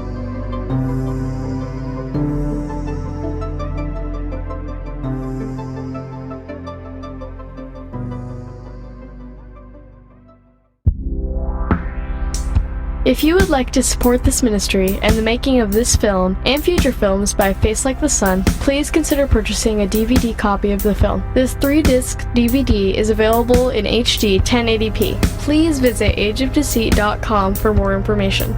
That's ageofdeceit.com.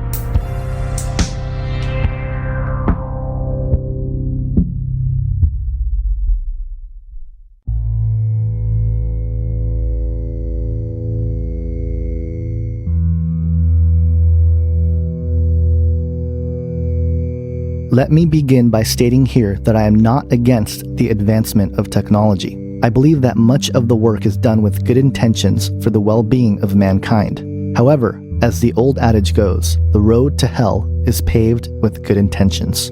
There are in general 4 areas of advancing technologies. These are called GRIN technologies. They stand for genetic, robotic, intelligence, and nanotechnology. Early in the 20th century, we saw the development of what was called eugenics. Eugenics was a social philosophy with the belief that humans could improve their genetic quality by selective control of human breeding and sterilization. The history of eugenics in America has largely been forgotten. For example, eugenics was widely accepted in the US academic community in the early 1900s with financial support from corporations like the Carnegie Institution and the Rockefeller Foundation. Many US states also had laws that allowed eugenics-based sterilization and euthanasia. While today, eugenics is largely remembered as Nazi propaganda, the reality is that it was a major part of American culture. But many believe that the concept of eugenics has gone away and no longer exists, but they are wrong. Eugenics simply goes by another name today. Bill Gates, who of course runs the biggest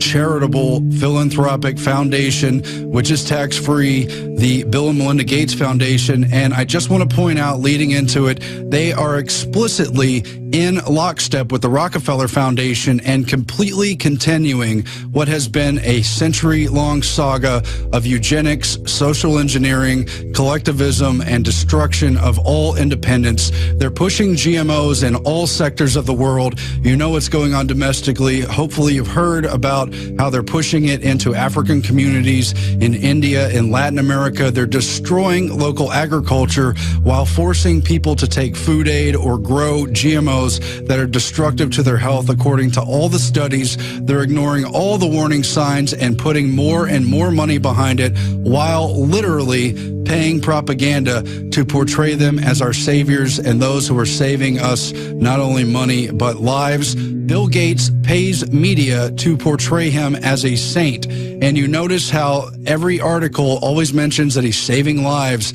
how he's doing something great for the world by pushing vaccines and calling to curb population. His famous TED speech, he talked about lowering the world's population by at least 15% with vaccinations as a key vector for that.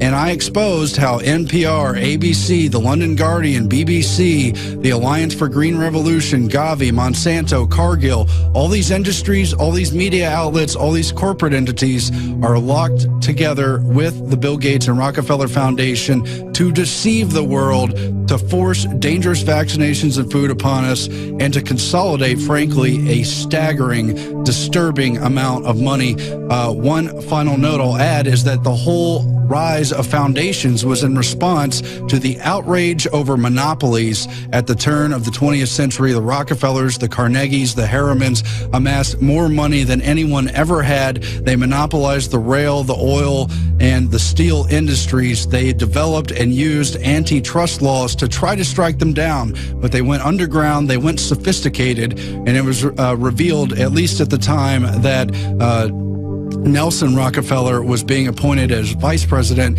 the extent to which they had used hundreds, maybe thousands of tax-free entities to put their money offshore, out of reach, while pushing the most un-American, most disturbing, most anti-human programs under the sun. They investigated it in Congress in 1953, and Charlotte Iserby will tell you they tried to even destroy the records of those hearings, though they were non-binding. Iserby was able to save those documents. That's why we know so much today.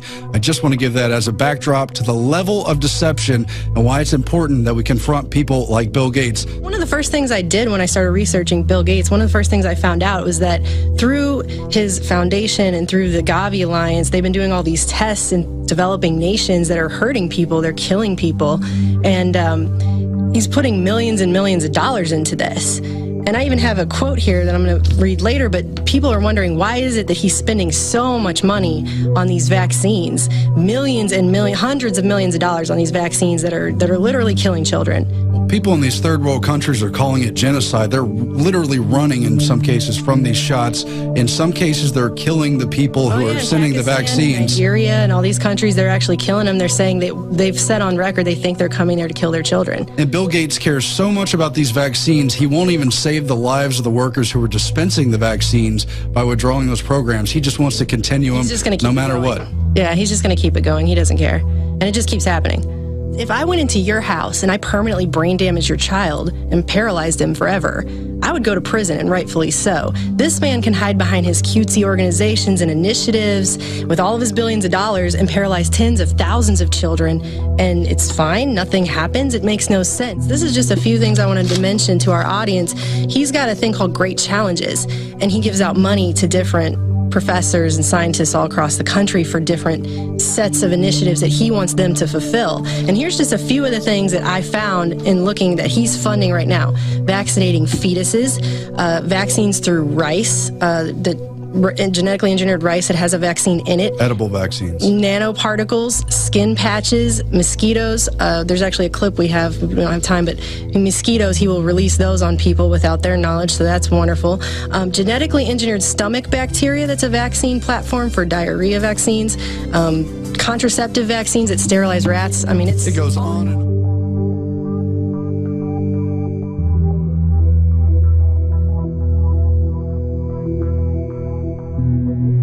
In 1998, Dr. Gregory Pence, professor of philosophy and arts and humanities at the University of Alabama, stated, quote, "Many people love their retrievers and their sunny dispositions around children and adults. Could people be chosen in the same way? Would it be so terrible to allow parents to at least aim for a certain type in the same way that great breeders try to match a breed of dog to the needs of a family?" Bioethicist Arthur Kaplan from the University of Pennsylvania, in an interview with ABC News back in 2000, stated, quote, "Making babies sexually will become rare. Many parents will leap at the chance to make their children smarter, fitter, and prettier. Ethical concerns will be overtaken by the realization that technology simply makes for better children. In a competitive market society, people are going to want to give their kids an edge. They'll slowly get used to the idea that a genetic edge is not greatly different from an environmental edge."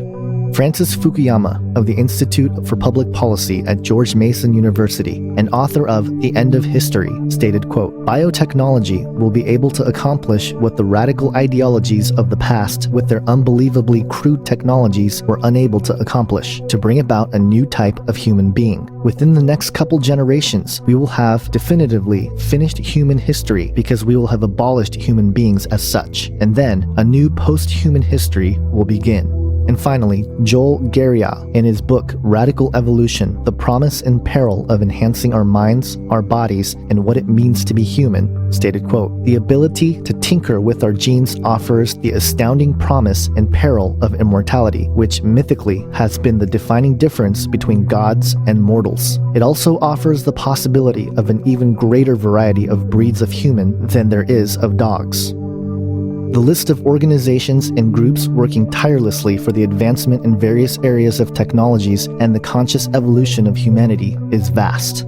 Alcor Life Extension Foundation, based out of Scottsdale, Arizona, is a nonprofit company advocating and performing cryonics, the preservation of humans in liquid nitrogen after legal death, with the hopes of restoring them in full health in the future when the technology is developed. As of March 31st, 2013, Alcor has 985 members and 117 in cryopreservation.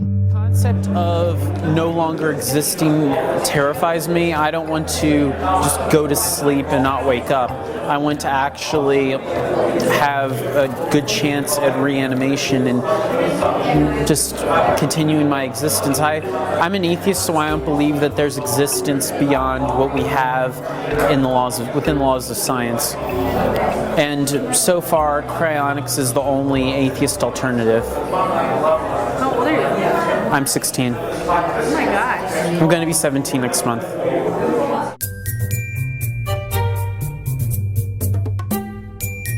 I am Alcor member 2561 Neuro. So are you just going to be frozen for your head? Yes, that. The benefit of that is, aside from it being cheaper, the procedure for a head only is more pristine and careful than a procedure for a whole body. I mean, I'm signed up for the neuro because I value my brain and I want it to be treated with as much care as possible. And if my body would just be a nuisance, especially if my body is, really there's no point in me having my body if it can just be replaced. How long is suffering and pain? Well, when they have the technology to repair a necrotic person, they'll have the technology to make life infinitely pleasurable. What happens if you're wrong and you spend all this money or you went to all this trouble to preserve yourself and then you just... What happens if I'm right and I don't? I wouldn't be able to live with myself if I didn't. If the technology is available, and if I just decide not to do it just because there was a chance of the technology not being available, I wouldn't be able to live with myself after the technology does become available, and the rest of my long extended existence would be miserable. So I just take the chance of it not working and try and advocate it as if it was guaranteed to work. I see it as the only science-based religion that exists. A religion is, to me, the role of a religion is post-mortem closure.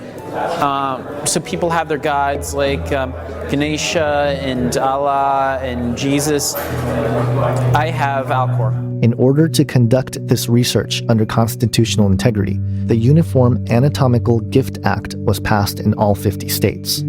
The American Cryonics Society is yet another nonprofit organization advocating cryonics at the research and educational level. As of October 1st, 2012, the Cryonics Institute, located in Clinton Township, Michigan, has 1,040 members, 505 of whom had funding and contracts in place to be cryo-preserved upon legal death.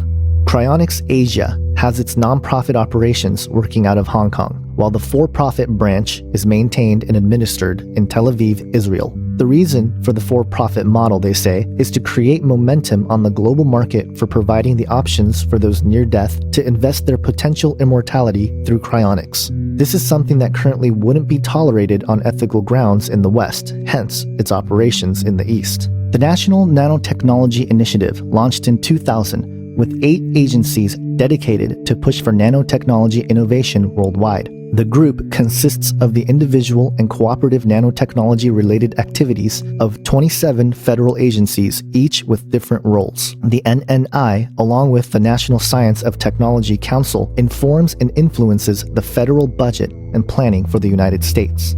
The National Center for Nanoscience and Technology Group in China are the leading developers in researching and developing products and services with the use of nanotechnology to be deployed worldwide. The Human Brain Project is an ambitious group pursuing the development of information and communication technologies in neuroinformatics, brain simulation, high-performance computing, medical informatics, neuromorphic computing, and neurorobotics. Another group, the Brain Activity Map Project, also known as the Brain Project, is an American initiative aimed to decode the tens and thousands of connections between the neurons of the human brain. It is funded by the National Institute of Health, DARPA, the National Science Foundation, and other private foundations. They are reported to receive $100 million in funding for 2014. computer chips, GPS technology, the internet. All these things grew out of government investments in basic research, and sometimes, in fact, some of the best products and services spin off completely from unintended research that nobody expected to have certain applications. Businesses then use that technology to create countless new jobs. So the founders of Google got their early support from the National Science Foundation. The Apollo project that put a man on the moon also gave us eventually CAT scans. And every dollar we spend to map the human genome has returned $140 to our economy. $1 of investment, $140 in return. So Dr. Collins helped lead that genome effort, and that's why we thought it was appropriate to have him here to announce the next great American project, and that's what we're calling the Brain Initiative. You know, as humans, we can identify galaxies light years away. We can study particles smaller than an atom, but we still haven't unlocked the mystery of the 3 pounds of matter that sits between our ears. Today, scientists possess the capability to study individual neurons and figure out the main functions of certain areas of the brain, but a human brain contains almost 100 billion neurons, making trillions of connections. So Dr. Collins says it's like listening to the string section and trying to figure out what the whole orchestra sounds like. So as a result, we're still unable to cure diseases like Alzheimer's or autism, or fully reverse the effects of a stroke. And the most powerful computer in the world isn't nearly as intuitive as the one we're born with. So there's this enormous mystery waiting to be unlocked. And the Brain Initiative will change that by giving scientists the tools they need to get a dynamic picture of the brain in action and better understand how we think and how we learn and how we remember. And that knowledge will be transformative. There are other private companies working to develop brain-inspired technologies. IBM had recently made progress in successfully simulating nearly 5% of the human brain through what's called the Blue Gene computer. Another breakthrough by IBM was a pair of cognitive chips built on the nanoscale to simulate brain memory functions.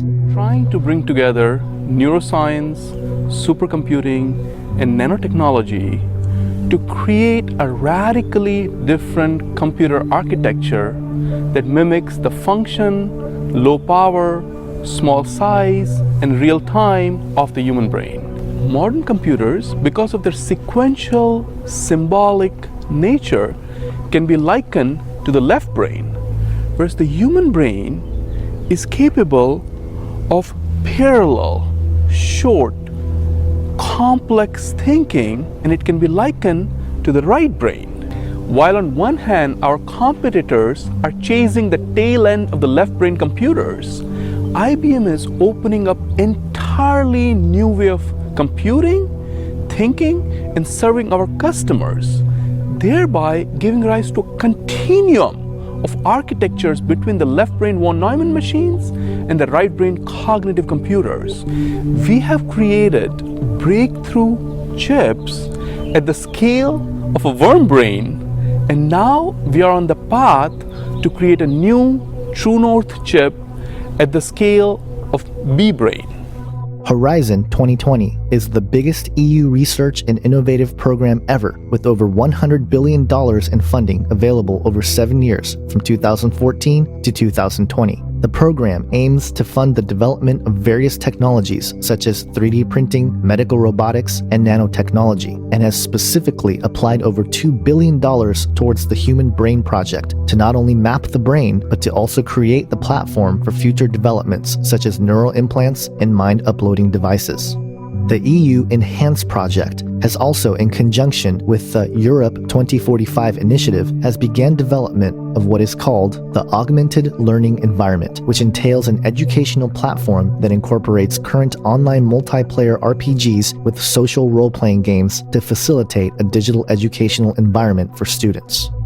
Aldebaran Robotics in Paris, France, says that according to the United Nations, robotics will be the technological revolution of the 21st century. Thus, this group is working with the current platforms of interactive technologies to provide the first commercialized autonomous humanoid robots.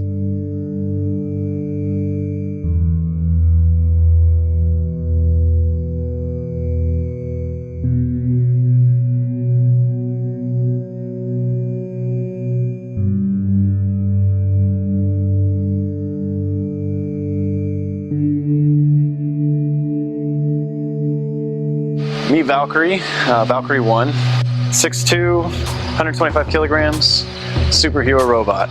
We want to get to Mars. Likely NASA will send robots ahead of the astronauts to the planet. These robots will start preparing the way for the human explorers. And when the humans arrive, the robots and the humans will work together in conjunction, building HABs, laying foundation, and just working together in that tight relationship. So technologies such as Valkyrie are going to really lead into the type of robotic systems that will one day be the precursor missions before the astronauts go to Mars.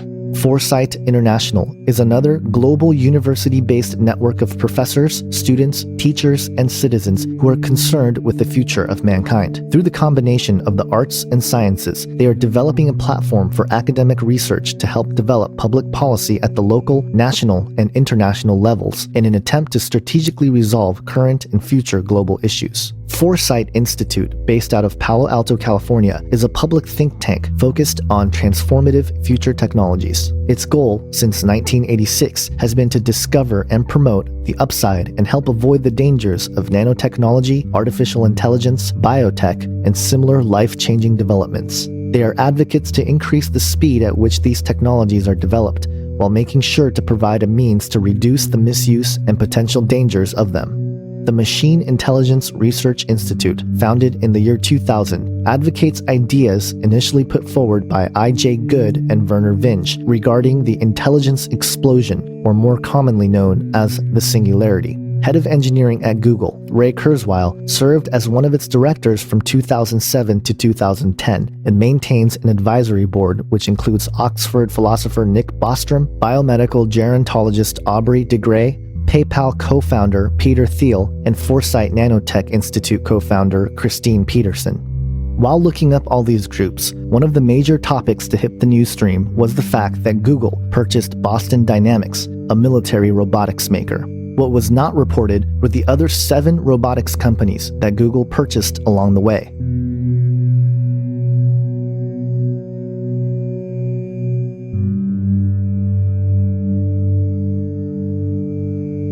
With Ray Kurzweil taking the reins for Google's engineering department, it's quite alarming to see his predictions for the near future, which includes the capacity to reprogram our biology to be free from disease and aging, printing most of our products including clothes and even replacement organs via 3D printing, search engines becoming ever more responsive and intelligent, and the idea that humans will be fully immersed in visual, auditory, virtual environments for social interaction and gameplay.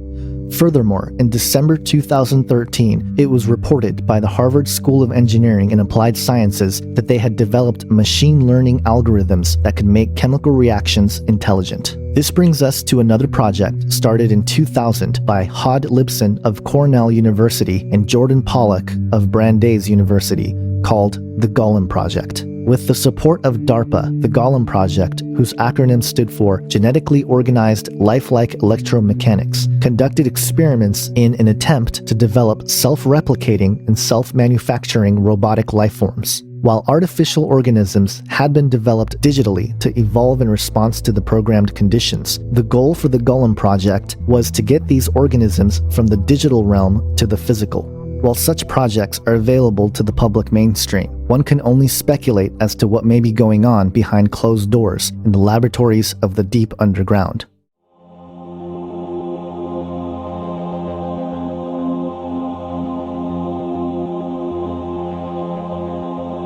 It should be clear by now that the modern technological and scientific agenda is built upon the same spiritual philosophies as ancient alchemy. The desire for man to create artificial life and as a result play God is nothing new. One of the goals for the alchemists was to create what is known as the golem, an animated anthropomorphic being created purely out of inanimate matter through magical workings. The Hebrew word golem is used once in the Bible and is found in Psalms 139:16, translated as unformed substance. Quote, "Your eyes saw my unformed substance. In your book were written, every one of them, the days that were formed for me, when as yet there was none of them."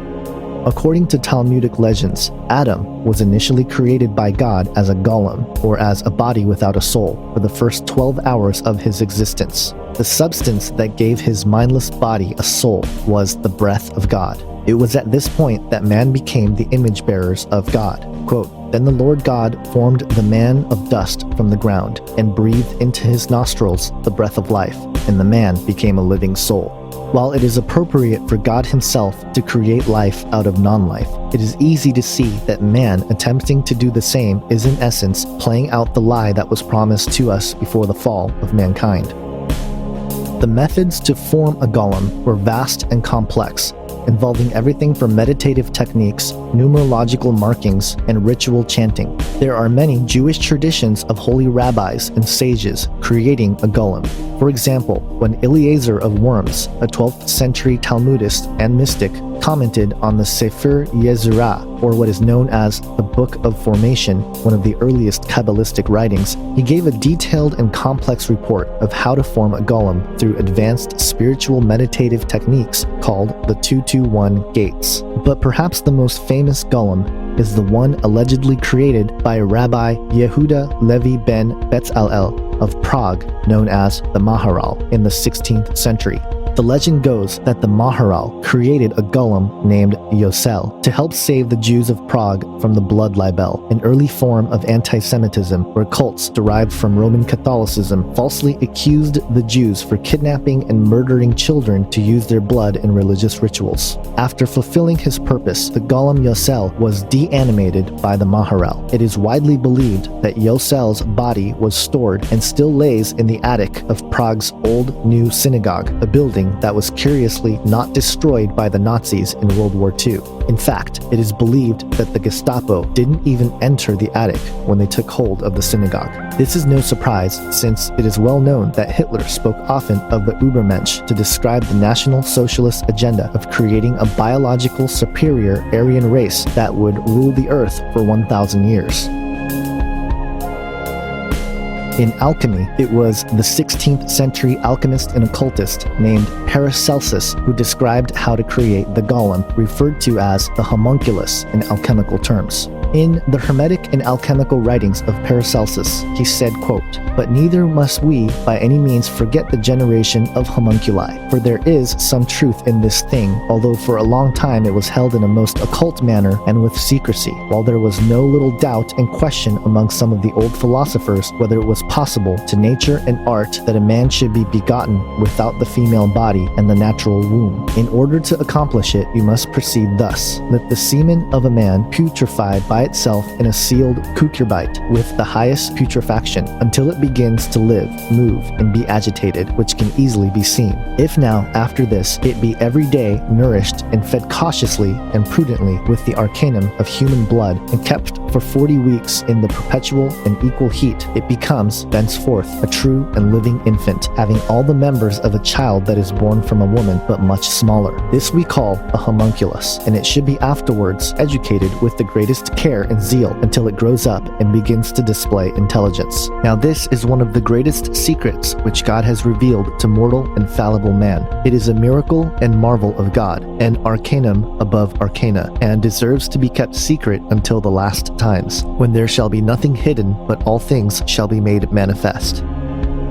In more recent times, it was the pioneer rocket fuel scientist and occultist Jack Parsons and the founder of Scientology, L. Ron Hubbard, who performed magical ceremonies and rituals called Babylon working, carrying on the work done by occultist Aleister Crowley, who called himself the Great Beast 666. Parsons and Hubbard claimed to make contact with the spiritual realm to unleash an entity of a divine female named Babylon. But perhaps the most interesting part of all the rituals performed by Parsons and Hubbard was that of what is called the mannequin.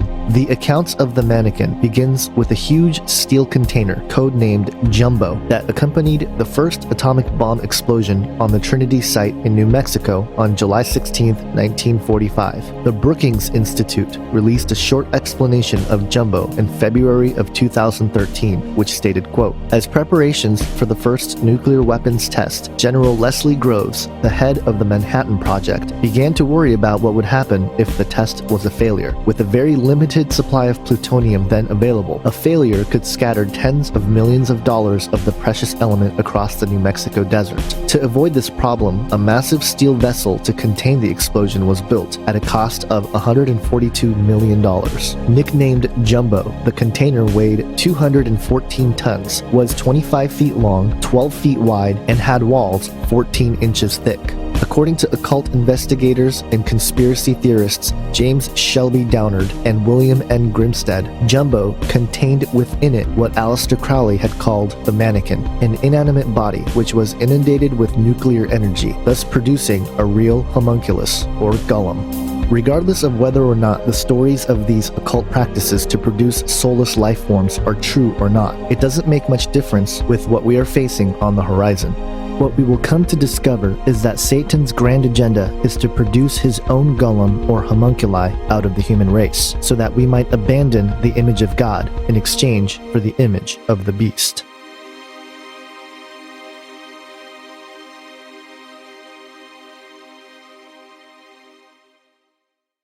You know, the image of the beast, I believe, is going to be a copy of the image that God made back in the beginning. Now, the image that God made in the very beginning was, of course, Adam. So God took the dirt, he formed Adam to both look like himself and to act like himself. Now, the idea that Adam actually looked like God is somewhat contested among theologians. But if we go back and we just look at what the word image means, we see that Adam had a son in his image and in his likeness. We go to, for example, Ezekiel chapter 1, where Ezekiel sees the image of God above this throne, and it says that he looked like Adam. If we go to Daniel chapter 7, we see that the Ancient of Days was seated, and he had his hair, and he's got a form. Moses, Aaron, Nadav, Abihu, and the 70 elders of Israel. So many places where it tells us what God looks like. Even Jesus said, if you've seen me, you've seen the Father. So God does have a form. We are created to look accordingly to that form. We're not obviously the same as God, but we look like God to a lesser extent. And therefore, I think the motto is, anything you can do, I can do better. I think that's Satan's basic idea here, that, you know, he can also create someone in his image and in his likeness. And I think, you know, if we look at it, you have Satan is equivalent to the Father. The Antichrist would be equivalent to Jesus the Son, and then the false prophet would be analogous to the Holy Spirit. So these three in one, as it were, now are going to create someone who is in their image. And I believe that is what the image of the beast is all about. It's now acting as God acted in the beginning to now create a counterfeit, but still someone who is in their own image. And I don't believe that the image of the beast is going to be a real live person. He may look completely real, he may act like a human, but he does not have a soul. And we know that because at the end of all things, when the Antichrist and the false prophet are thrown into the lake of fire, there's no mention of the image of the beast. He's not judged. He just simply appears to just go away, because he's not really he's not a person of any sort.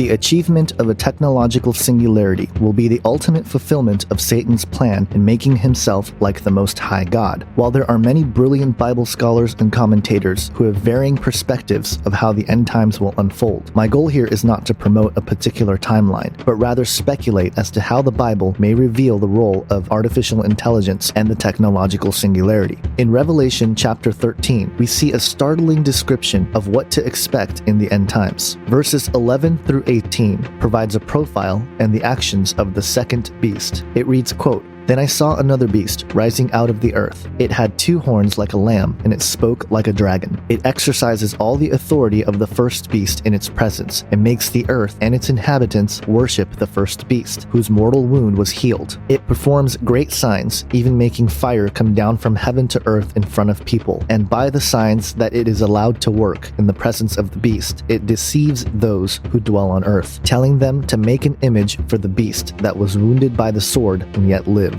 And it was allowed to give breath to the image of the beast, so that the image of the beast might even speak, and might cause those who would not worship the image of the beast to be slain. And it causes all, both small and great, both rich and poor, both free and slave, to be marked on the right hand or the forehead, so that no one can buy or sell unless he has the mark, that is, the name of the beast, or the number of its name. This calls for wisdom. Let the one who has understanding calculate the number of the beast, for it is the number of a man, and his number is 666.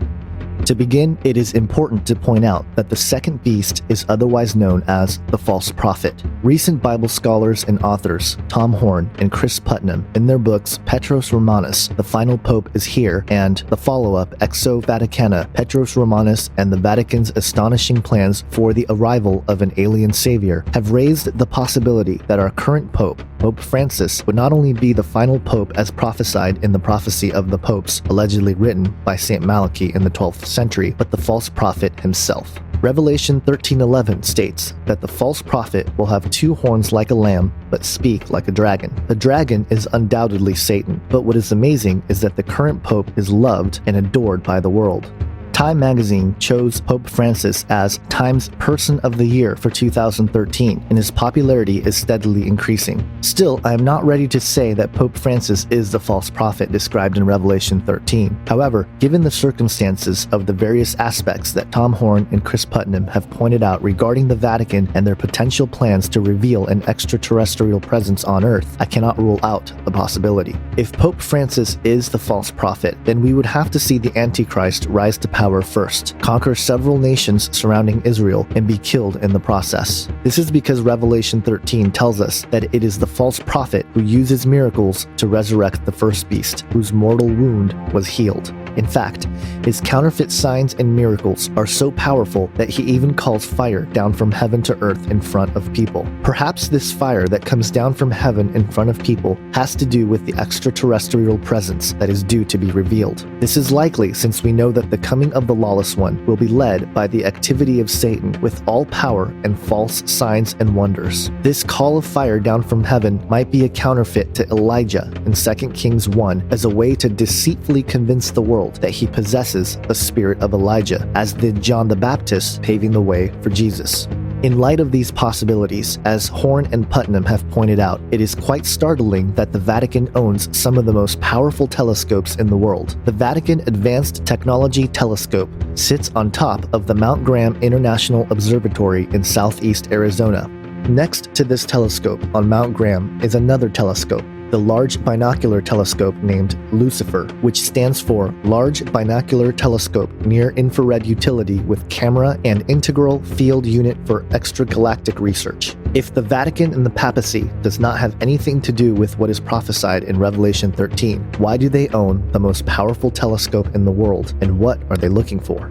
Regardless of how it plays out, the display of calling fire down from heaven will give the false prophet great authority. It will be with this authority that the false prophet will tell the people of the earth to build an image for the beast that was wounded by the sword, yet lived. It is important to point out that the image will be built by the people. It is again my speculation that this image will be highly technical in nature. There are several points to consider in this theory. First, alluding back to the connection with the Vatican. It was reported on the Vatican Insider by Andrea Tornielli in an article titled "The Vatican Invests in Cutting-Edge Technology and Regular Bug-Clearing Operations" that, quote, "The Vatican does not rely on special external companies. Instead, it has purchased cutting-edge instruments and technologies of its own, some of which are made in Israel."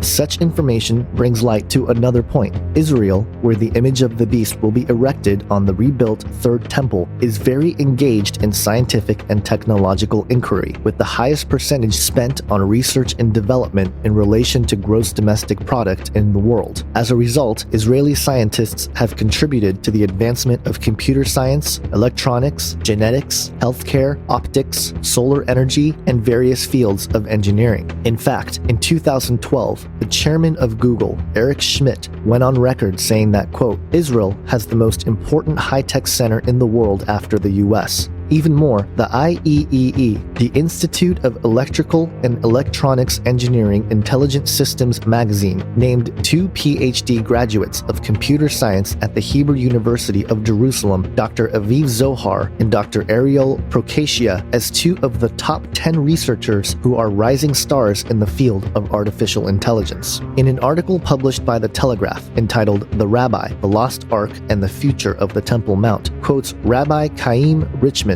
international director for the Temple Institute in Jerusalem. After claiming that Jews have known the location of the Ark of the Covenant for centuries, he goes on to describe his aspirations for the Third Temple. Quote, "There's no reason why we shouldn't use technology, which is the modern miracle, alongside the heavenly miracles. It's part of our vision of the temple as a realistic potential in our times." If that weren't enough, during the editing process of this film, 2 pieces of information became public to bolster this thesis even more. First is that the Israeli housing minister called for the building of the Third Temple. Israel says it's planning to replace the Al-Aqsa Mosque in Jerusalem and Quds with a temple. The Minister of Housing and Construction has called for the construction of what he calls the Third Temple to replace the holy site. Uri Ariel says the first and the second temples were destroyed many years ago, so the third one needs to be built now. Al-Aqsa Mosque is considered the third holiest site in Islam. Palestinians have denounced the plan as desecration. They say it's part of Israel's ongoing attempts to distort the Arab and Islamic history. Palestinians argue that Jerusalem is the capital of a future Palestinian independent state and that its heritage should remain intact. Secondly, Infowars.com reported on January 27, 2014, that during the Cybertech 2014 conference held in Israel, Prime Minister Benjamin Netanyahu proposed establishing a, quote, kind of UN of the internet led by Israel. According to the article, Netanyahu stated, quote, "We need a coalition of leading companies with capabilities in this world. This is the best thing that we can do to deal with the challenges. In my opinion, Israel is the leader in this field. We decided to concentrate these skills and establish a consortium of our security agencies, research institutes, and businesses. We think we can turn the curse of the internet into a blessing because we all need it. We set up a special organization, a cyber headquarters, to see how it is possible to combine these capabilities with others. This is something we all want to see, a cyber world that is open, free, and prosperous, in which everyone participates. When you think about cyber, you'll think about Israel." After the image of the beast is built, the false prophet will, quote, "give breath to the image of the beast, so that the image of the beast might even speak and might cause those who would not worship the image of the beast to be slain." In Matthew 24, Jesus warns about the abomination of desolation. Quote, "So when you see the abomination of desolation spoken of by the prophet Daniel standing in the holy place, let the reader understand, and let those who are in Judea flee to the mountains." What Jesus is referring to here are several passages in the book of Daniel that speaks about the end times abomination. Daniel 11:31 states, quote, "Forces from him shall appear and profane the temple of fortress, and shall take away the regular burnt offering, and they shall set up the abomination that makes desolate." Then in Daniel 12:11 it states, quote, "And from the time that the regular burnt offering is taken away, and the abomination that makes desolate is set up, there shall be 1,290 days. Most Bible prophecy scholars believe that the abomination of desolation is the Antichrist himself. However, there are some who believe that the abomination of desolation itself is actually the image of the beast. Warren Wendell Wiersbe, a Bible scholar and pastor, stated in 1992 in his expository outline on the New Testament, quote, "The false prophet is the one who orders the image of the beast made. This is the abomination of desolation found in Matthew 24:15, Daniel 11:45, and 2 Thessalonians 2:4. The beast will have his image set up in the restored Jewish temple in Jerusalem at this time. This image will come to life. It will speak and greatly amaze the world. Both the beast and his image will speak great things and utter blasphemies against heaven." Then, in his Bible exposition commentary on Revelation 13:11, he states, quote, "What is the abomination of desolation? It is the image of the beast set up in the temple in Jerusalem. An idol is bad enough, but setting it up in the temple is the height of all blasphemy. Since Satan could not command worship in heaven, he will go to the next best place, the Jewish temple in the holy city. The false prophet, energized by Satan, will perform his lying wonders and even duplicate some of the signs performed by the two witnesses. Upon this time, the two witnesses have been ministering at the temple in Jerusalem, but the beast will slay them and take over the temple. When God raises the two witnesses from the dead and takes them to heaven, the false prophet will answer that challenge by giving life to the image of the beast. Not only will the image move, but it will speak.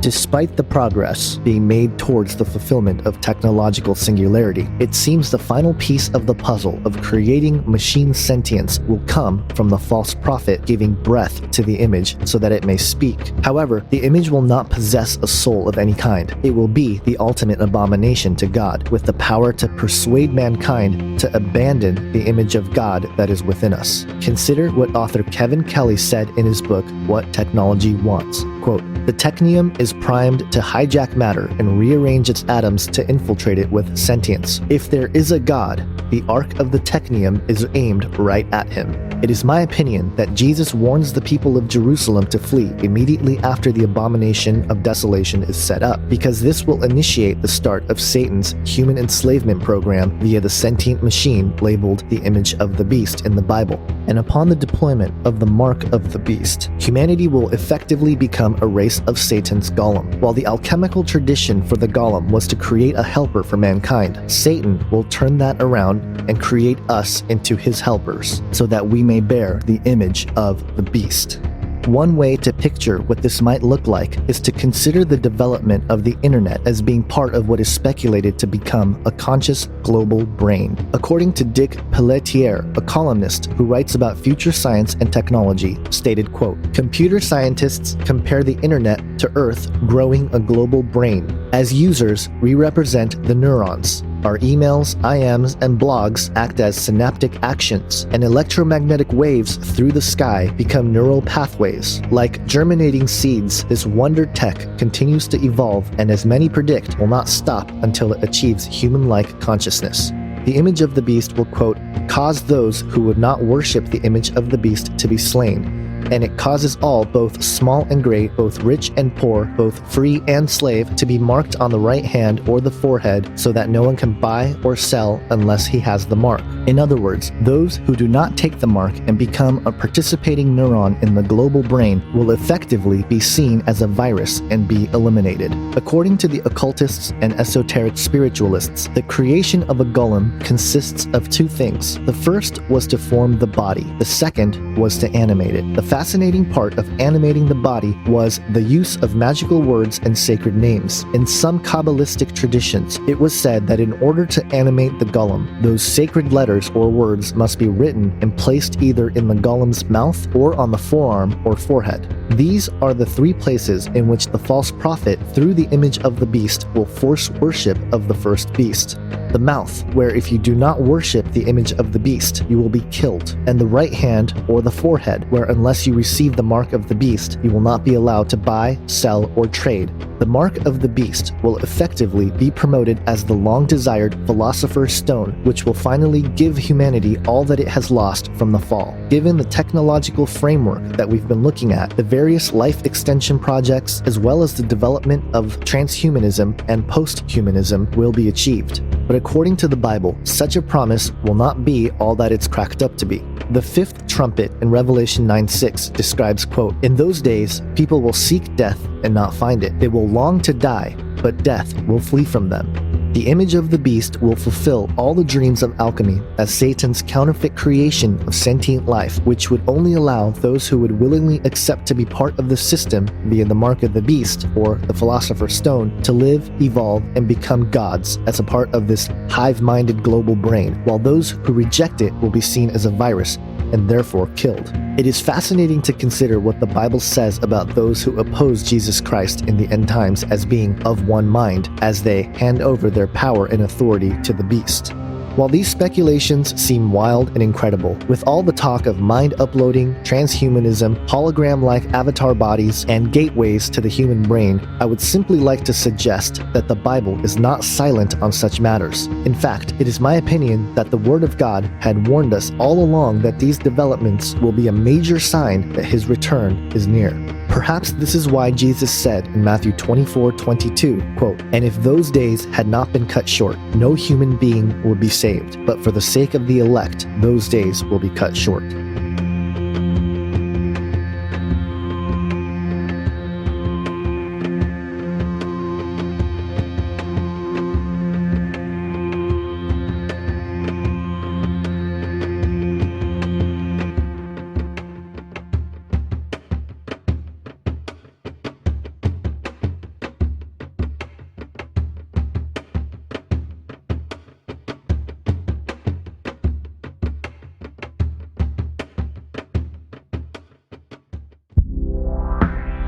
If you would like to support this ministry and the making of this film and future films by Face Like the Sun, please consider purchasing a commercial-free digital download of this film.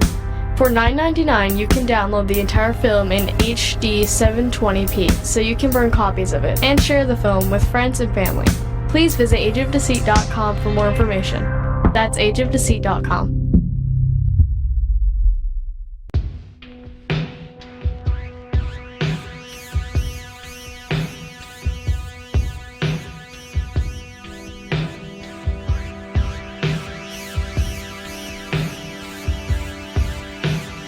As part of the satanic deception, the global elite have been systematically destroying the planet and its people so as to literally create a climate that will make the proposed technology and potentially the entities who propose it as the saviors of mankind.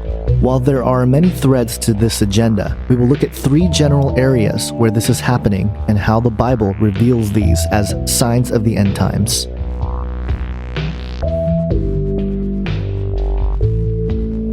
In a document published in September 2009 by the Royal Society entitled Geoengineering the Climate, Science, Governance, and Uncertainty, defined geoengineering as, quote, deliberate large-scale manipulation of the planetary environment to counteract anthropogenic climate change. Made popular by folks like Al Gore, we humans have been guilt-tripped into believing that we are solely responsible for the tearing apart of the Earth's natural ecosystem.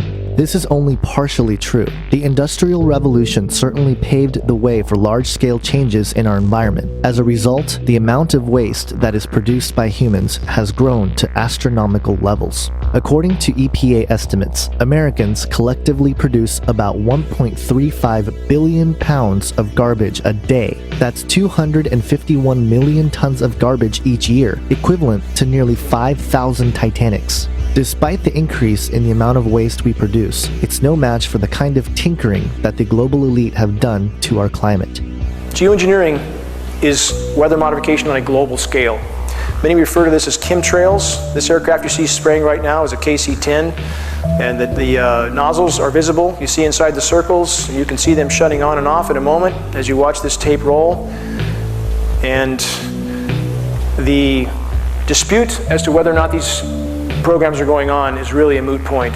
We have more than enough data. We have actual footage, as you're seeing now, to show that these tankers are indeed spraying at altitude. The materials we see showing up in the ground are the exact materials named in numerous geoengineering patents, as many as 150 patents. So at this point, the notion that these programs are not going on is simply denial. Skies like this, many have grown to think are natural, but they're anything but. And we've seen this for so long now, and it's been ramped up at such a steady pace that people have simply become used to skies like this. Anybody who thinks grid patterns like this are natural should recheck their reality. This is anything but natural. We seldom see blue skies anymore. Skies like this have all too often become the norm. Unfortunately, most people don't even look up. I think at times you could start the sky on fire, nobody would notice.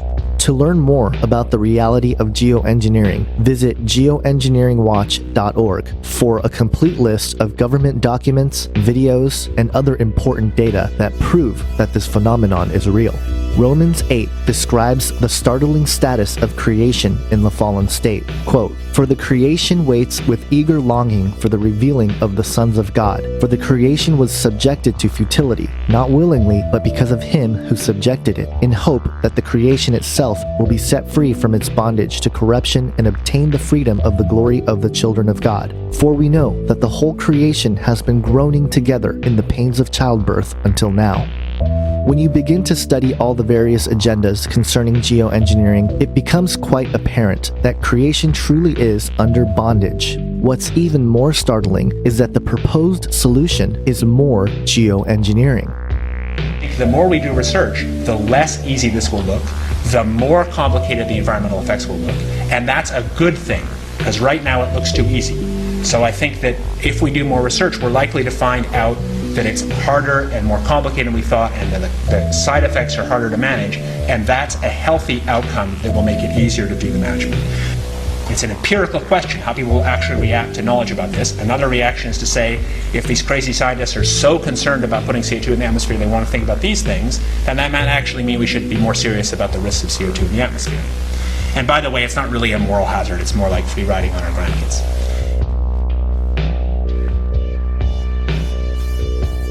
With the deceived technocrats and globalists using geoengineering to control the Earth's weather systems, there are two important side effects to consider: earthquakes and famines. While the United States Geological Survey offers data that clearly shows an increase in seismic activity over the last few decades, the USGS themselves attempts to explain it away by stating, quote, "A partial explanation may lie in the fact that in the last 20 years, we have definitely had an increase in the number of earthquakes we have been able to locate each year. This is because of the tremendous increase in the number of seismograph stations in the world and the many improvements in global communications." Even the USGS claims that this might be a, quote, partial explanation. There are a couple of reasons why I believe they would even suggest this as a possibility. One, they don't want to alarm the world of the increase in seismic activity so as to expose the manipulation of the weather by the global elite. And or, two, they don't want what Jesus said to be true. In Matthew 24:7, Jesus warns that as the end of the age nears, we will expect to see famines and earthquakes in various places. Perhaps Jesus knew that his return would come at a time when the Earth's ecosystems would literally be under the control of technocrats who have abused their privilege of having access to such powerful technologies. The second part of the effects are famines.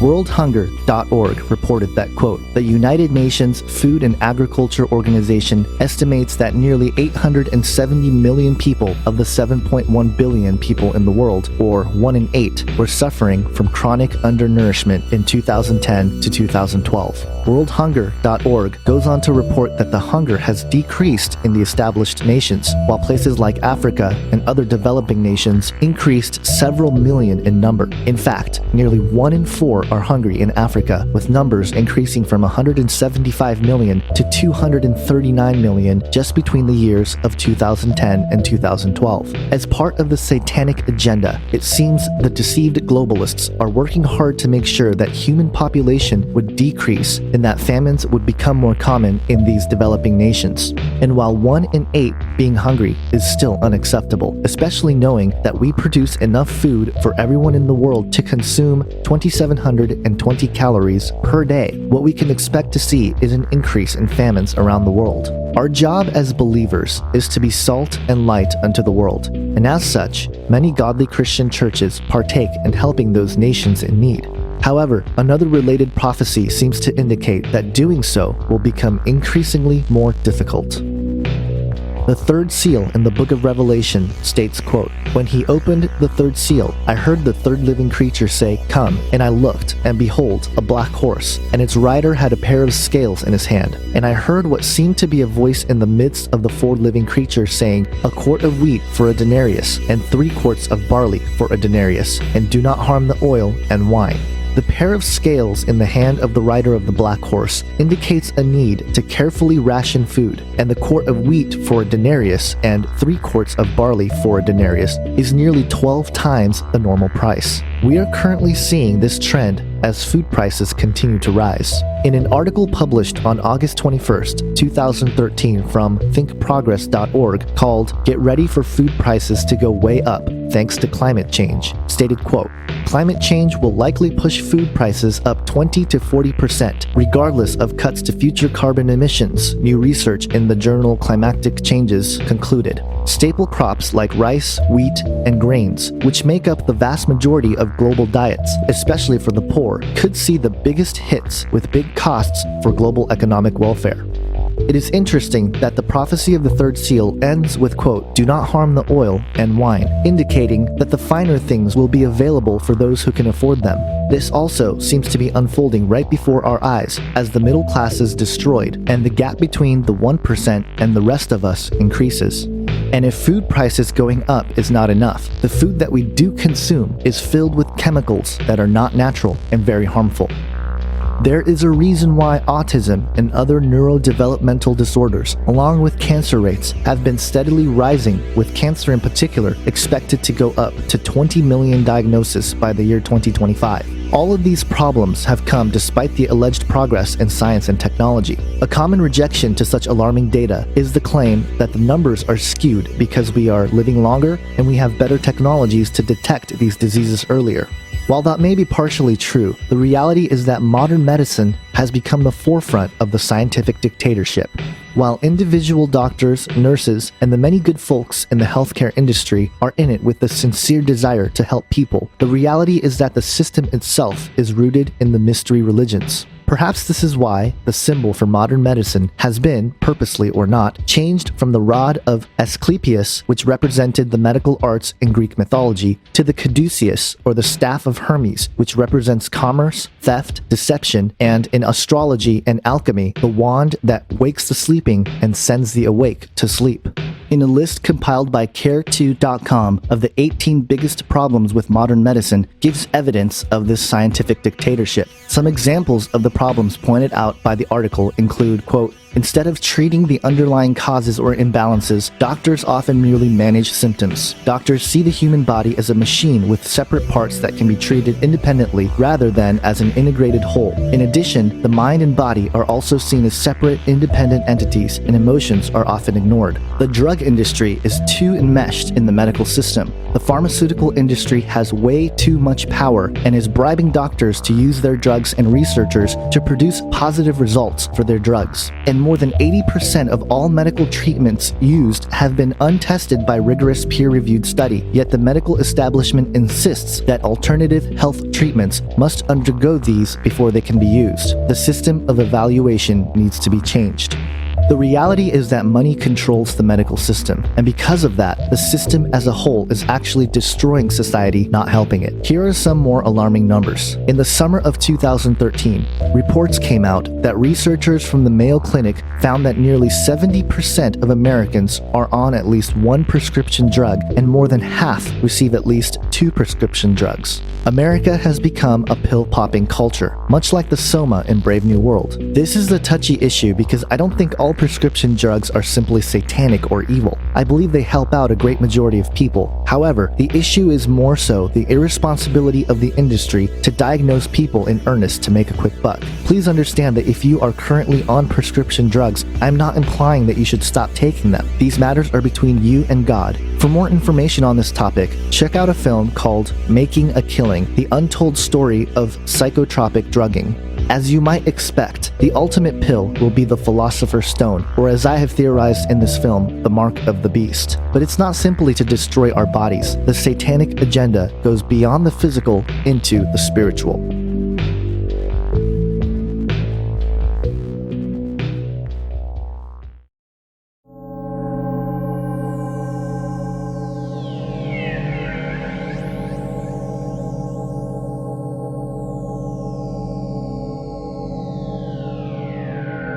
a lot of spiritual warfare then turns out to be machinations of the enemy. You might call them thought bombs, demonic designs, doctrines of demons, if you will, that are ideas that are in play against the truth. And so I think that a significant portion of what we are to be doing in terms of spiritual warfare is being able to perceive the design and then speak to it and expose it and undermine it. Paul describes how we are to be equipped to fight the spiritual battle that we're involved in. That is a battle not against flesh and blood, not against that guy over there who's the skeptic or the critic, but it's against the spiritual power and force that is motivating the doctrines of demons or the demonic designs that he is taken in by. And we are addressing those. And look at what Paul says, and many of you know this passage. You've memorized it. Take up the full armor of God, that you may be able to resist in the evil day, and having done everything, to stand firm. So what are you resisting, and what are you standing firm for, if it isn't the truth? You are standing firm for the truth by resisting the lie. And look at the weapon. I should say the armor. Stand firm, therefore, having girded your loins with truth. That's the first piece of armor, the truth. Having put on the breastplate of righteousness, having shod our feet with the preparation of the gospel of peace. That's a substantive enterprise. You prepare to communicate the gospel. In addition to all, taking up the shield of faith, with which you will be able to extinguish all the flaming missiles of the evil one, and take the helmet of salvation and the sword of the Spirit, which is the Word of God. Now, I take the helmet of salvation, since it's guarding your head, to be the confidence and knowledge that you have in your salvation, so doubt cannot be sown, and the Word of God, which is the sword of the Spirit. So do you see how many elements there? Most of them in our spiritual armor are geared towards the knowledge enterprise. Not that I'm putting knowledge out there as kind of an idol, but that proper knowledge and proper use of truth is a vital part of defending against the enemy in spiritual warfare, casting down speculations. Tom Horn stated in his book, Forbidden Gates, The Dawn of Techno-Dimensional Spiritual Warfare, quote, as transhumanist philosophy and grin technology becomes integrated with society, and national and private laboratories with their corporate allies provide increasingly sophisticated arguments for its widest adoption, those of us who treasure the meaning of life and human nature as defined by Judeo-Christian values will progressively find ourselves engaged in deepening spiritual conflicts over maintaining our humanity in the midst of what the authors believe is fundamentally a supernatural conflict. While spiritual warfare has been for centuries fought on the battlefield of the mind, a radically different landscape may be on the horizon, where demonic entities, formerly of non-physical presence, will have the opportunity to manifest in virtual worlds and inhabit the cloud of which humanity will be permanently tapped into. The other possibility is that with the advent of transhumanism, demons would be able to inhabit bio-cybernetic hosts, such as the chimeras currently being developed in the laboratories, to literally, physically manifest. Some people ask, does the Bible talk about transhumanism in the last days? Are there going to be hybrids in the last days? Is there any evidence for it in the Bible? Yeah, actually there is. Go to Isaiah chapter 13, verses 21 and 22, and it talks about wild beasts there in Babylon shall be there, and owls and doleful creatures and stuff like that. But it also says satyrs shall dance there in Babylon, ancient Babylon, in a last days context. And if you look in the Septuagint version of Isaiah 13, 21 and 22, it gets even more graphic, and says that monsters will be there, and devils will be there, and satyrs. Yeah, the Joel 2 army, the locusts. The Joel 2 army, I'm convinced, they are the locusts of Revelation 9. I believe these developments were sought after once before at the Tower of Babel. Genesis 11, 1 through 9 states, quote, now the whole earth had one language and the same words. And as people migrated from the east, they found a plain in the land of Shinar and settled there. And they said to one another, come, let us make bricks and burn them thoroughly. And they had bricks for stone and bitumen for mortar. Then they said, "Come, let us build ourselves a city and a tower with its top in the heavens, and let us make a name for ourselves, lest we be dispersed over the face of the whole earth." And the Lord came down to see the city and the tower which the children of man had built. And the Lord said, "Behold, they are one people, and they have all one language. And this is only the beginning of what they will do, and nothing that they propose to do will now be impossible for them. Come, let us go down and there confuse their language, so that they may not understand one another's speech." So the Lord dispersed them from there over the face of all the earth, and they left off building the city. Therefore, its name was called Babel, because there the Lord confused the language of all the earth, and from there the Lord dispersed them over the face of all the earth. There is a lot to get from this passage. First, the world was one language. With the advent of digital communication, the world is quickly returning to one language. Ones and zeros. Second, they built a city with a tower with its tops in the heavens. While this can mean literally the sky or even outer space, it's possible that they were trying to reach the next dimension. Then the Lord saw the tower and said, "This is only the beginning of what they will do, and nothing that they propose to do will not be impossible for them." If God declares that nothing they propose will be impossible for them, I would imagine that whatever was being built at the Tower of Babel had much less to do with simply a tower made of bricks and mortar, but one that literally tore open the veil that is set in place between the physical and spiritual world, so as to allow Satan and his demons to come destroy the earth once more, as he tried to back in Genesis 6. Because Satan's plans were thwarted by God back in the days of Babel, it seems his approach became more subtle and gradual as it pertains to his agenda. As such, the developments of the mysteries became a vital necessity for Satan in order to preserve his plans until the time came. And the time is now. Part of the practices for any kind of sorcery or magic has involved hallucinogenic drugs. From the shamans of old to the CIA-constructed drug movement of the 1960s, drugs like DMT, ayahuasca, and psilocybin have been key ingredients in opening up gateways in the mind to spiritual dimensions where entities dwell. But even in my experience with ayahuasca, I came out with a profound understanding of the events that led up to me behaving the way I do nowadays. And most importantly, the way I behave when I don't like the way I'm behaving. And usually that those behaviors come from some kind of psychological nagging that is recessed somewhere in the back of your brain that we all carry with us. More so those people that have experienced serious traumas and have much more emotional burdens that they carry. And we've already heard from some people here today that have illustrated that they have experienced those emotional traumas and they continue to carry those burdens. Well, ayahuasca is clearly a tool that can be used to allow people to come to grips with those nagging, forgotten memories, to be able to incorporate them into their life story and then to move on more happy and healthier, psychologically speaking. And therefore, these experiences, as well as the academic research, indicate that there is great potential in the psychedelic medicine to allow people to deal with emotional trauma that has led to behavioral problems, such as addictions, or syndromes such as post-traumatic stress disorder, where people are haunted by their memories and can't let go and move on. I was in Ecuador in January. And I went to an ayahuasca center called Napusumai Ayahuasca Lodge, and it's just outside of Tena, I think, Tena, yeah. And so, yeah, the night I drank ayahuasca,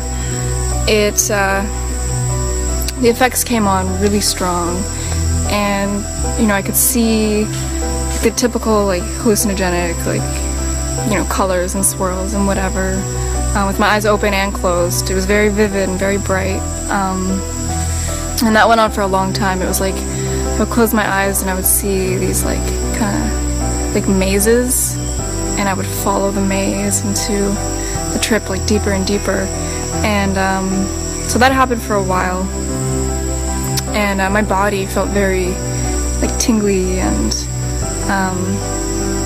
just it was like vibrating, like buzzing, and it felt really cool. And then I started to see like big bugs, like these huge like ants and spiders like crawling across my vision and with my eyes open and closed, so it's kind of creepy. But after a while I felt my body like just become possessed, like just taken over with the spirit of ayahuasca, and it told me to stand up and walk outside. And the way the ceremony house is set up, it's like an open concept. There's no doors or anything, and there's some walls, but there's like spaces where you can walk in and out of. It's not closed off, so yeah, I got up, and it was really hard to walk at first. I felt very dizzy and wobbly, and I kind of felt almost like the way I was walking, I felt like an animal or some sort of like creature. It was really interesting. But so I got up, left the ceremony house, and I looked around outside, and everything was made up of these it's so hard to like describe it, but like everywhere I looked, like all the trees, the plants, everything was made up of these little like geometrical patterns and designs that were really brightly colored, and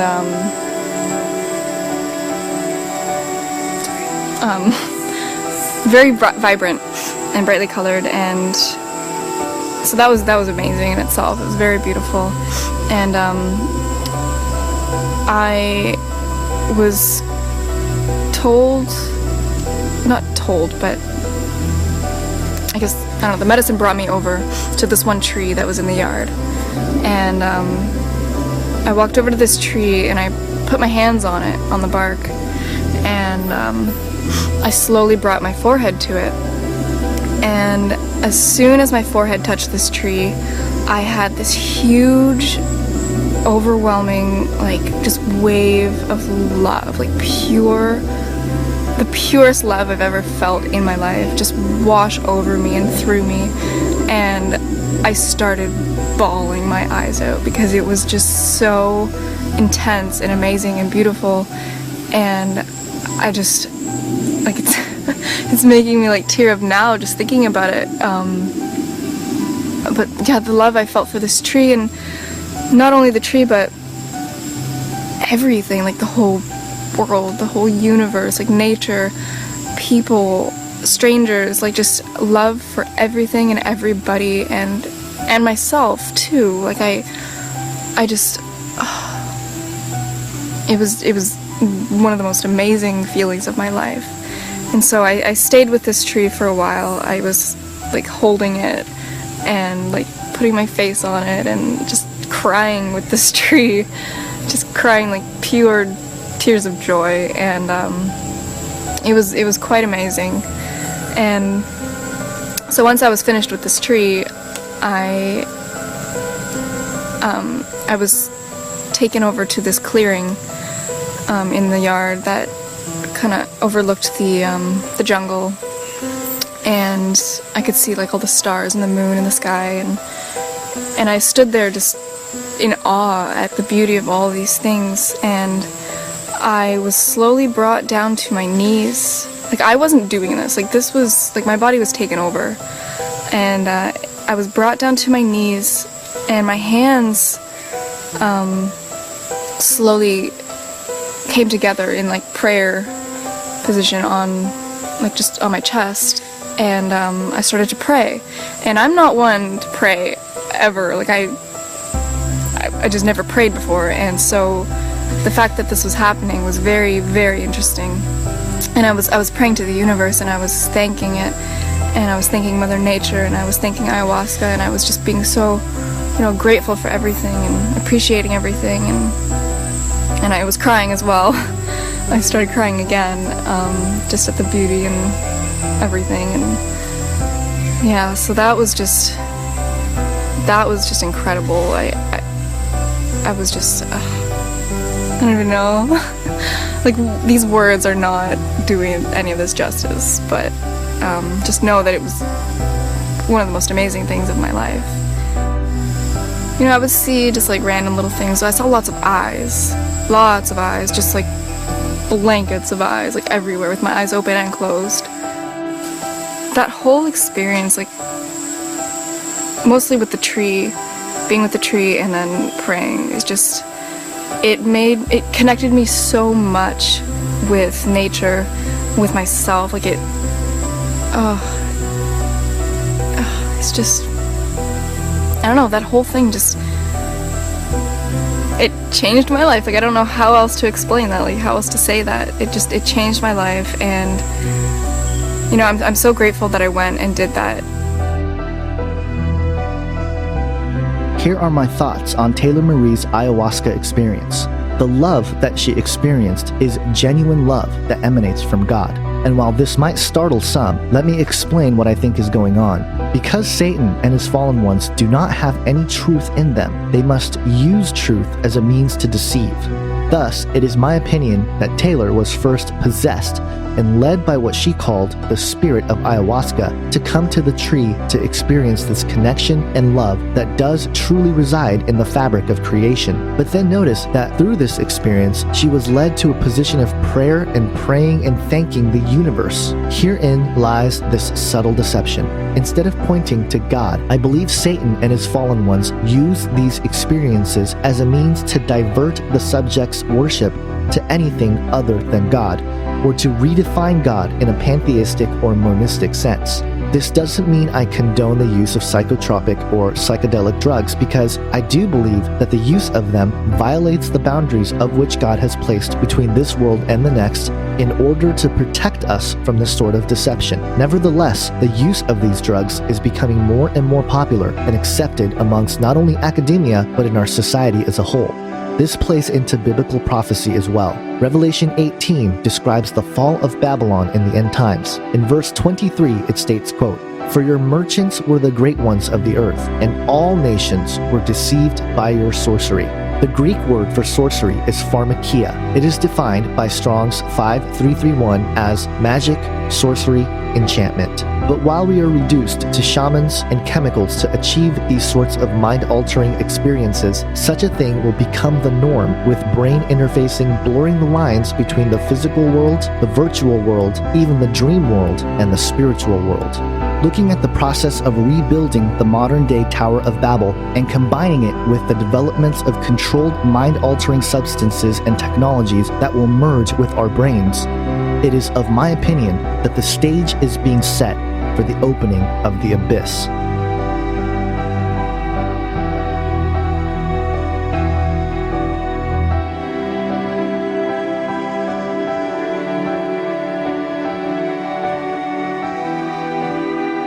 The secrets of alchemy, the sacred promise, the mystery religions, the knowledge which began with fallen entities such as Thoth and Semyaza have been passed down through the hands of the initiates of Freemasonry, Kabbalah, Rosicrucianism, and a slew of other secret orders. It has come to manifest in the last century with the advent of technology and science, progressing man's ability to harness the power of nature and reality, whether through the brink of human destruction, perhaps via nuclear weapons, or at the precipice of controlled human evolution, such as genuine artificial intelligence. The fallen ones will return and present themselves as the saviors of mankind and gift humanity with the Philosopher's Stone, the elixir of life. And those who choose to accept this ancient discovery will fall for the greatest cosmic ruse in all of the universe, forever enslaved in the clutches of the enemy, who wants nothing more than to destroy mankind.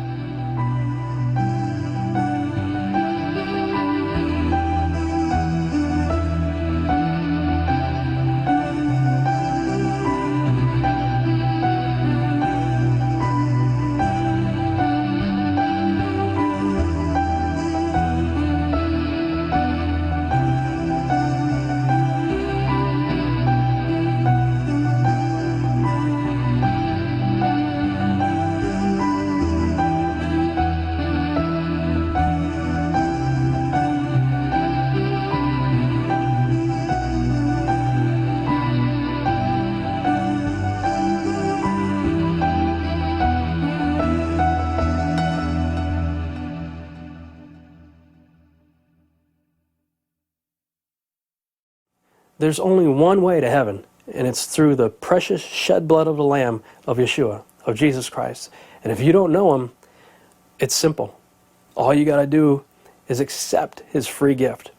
There's nothing you can do to work your way to heaven. Nothing. You cannot work your way to heaven. You're not good enough to make it to heaven. The only way you're going to get to heaven is by trusting in the precious shed blood of the Lamb of God that was shed for the remission of sins. You can be forgiven. All you have to do is ask. While Satan knows that his time is short, we can stand firm in the true hope we have in Jesus Christ. But we must be diligent and sober-minded, as God warned us of the deception to come. Paul tells us in Ephesians 5, "Let no one deceive you with empty words, for because of these things the wrath of God comes upon the sons of disobedience. Therefore, do not become partners with them, for at one time you were darkness, but now you are light in the Lord. Walk as children of light, for the fruit of light is found in all that is good and right and true. And try to discern what is pleasing to the Lord. Take no part in the unfruitful works of darkness, but instead expose them. For it is shameful even to speak of the things that they do in secret. But when anything is exposed by the light, it becomes visible. Therefore it says, 'Awake, O sleeper, and arise from the dead, and Christ will shine on you.'" Paul tells us again in 1 Corinthians 3:18, quote, "Let no one deceive himself. If anyone among you thinks that he is wise in his age, let him become a fool, that he may become wise." In Matthew 24, Jesus warns us, "If anyone says to you, 'Look, here is the Christ,' or 'There he is,' do not believe it, for false Christs and false prophets will arise and perform great signs and wonders so as to lead astray, if possible, even the elect." The love that we ought to shine into the world is not our love, but God's love working through us. In Luke 6, it states, quote, "Love your enemies and do good and lend, expecting nothing in return, and your reward will be great, and you will be sons of the Most High, for he is kind to the ungrateful and the evil." And in John 15:13, it states, quote, "Greater love has no one than this, that someone lay down his life for his friends."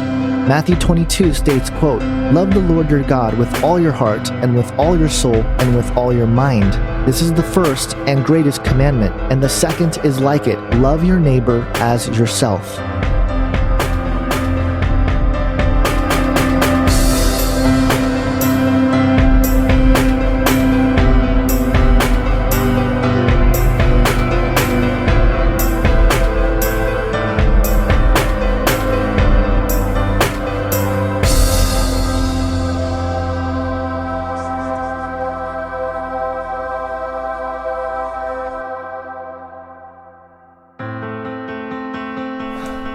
When the veil comes down, I need to have a garment of Yeshua, a garment of salvation, a new body. But whatever you want to call it, I need to have a body that's compatible with God's body. And it doesn't matter how many good works I do, it doesn't matter how much money I give away, none of that is going to actually transform me. Now, those are good and noble things for the transformation of my character, and I'm not saying that has no value, but the thing that I absolutely must have, that I cannot do myself, is a new body. And Jesus, his death on the cross was what was necessary so that I can actually get that new body. It took care of my legal problem because I had broken God's law, and so I had these legal strikes against me that I can never undo. But I also have this whole genetic, I'm in a big mess kind of trouble, that I need a new body. And I don't know how to get that new body. I have no means of acquiring that new body. But he will freely give it to me if I ask him. So that's why his death and resurrection were so important. Because his death took care of my legal problem, and his resurrection is now the first fruit. It's the prototype, right? To show me what my new body is going to be like, and when I'm trusting in him as my Savior.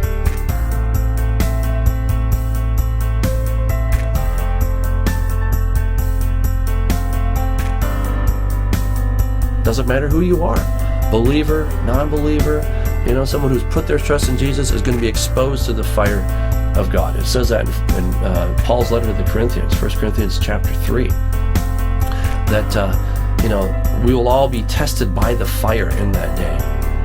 So you better make sure to have on your new body, because that will be the only assurance you have that you'll survive when that fire hits you. If you don't, it will be hell.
To keep up to date on the latest thoughts and commentary on current events, trends in technology, and Bible prophecy, visit the Face Like the Sun blog at facelikethesun.com.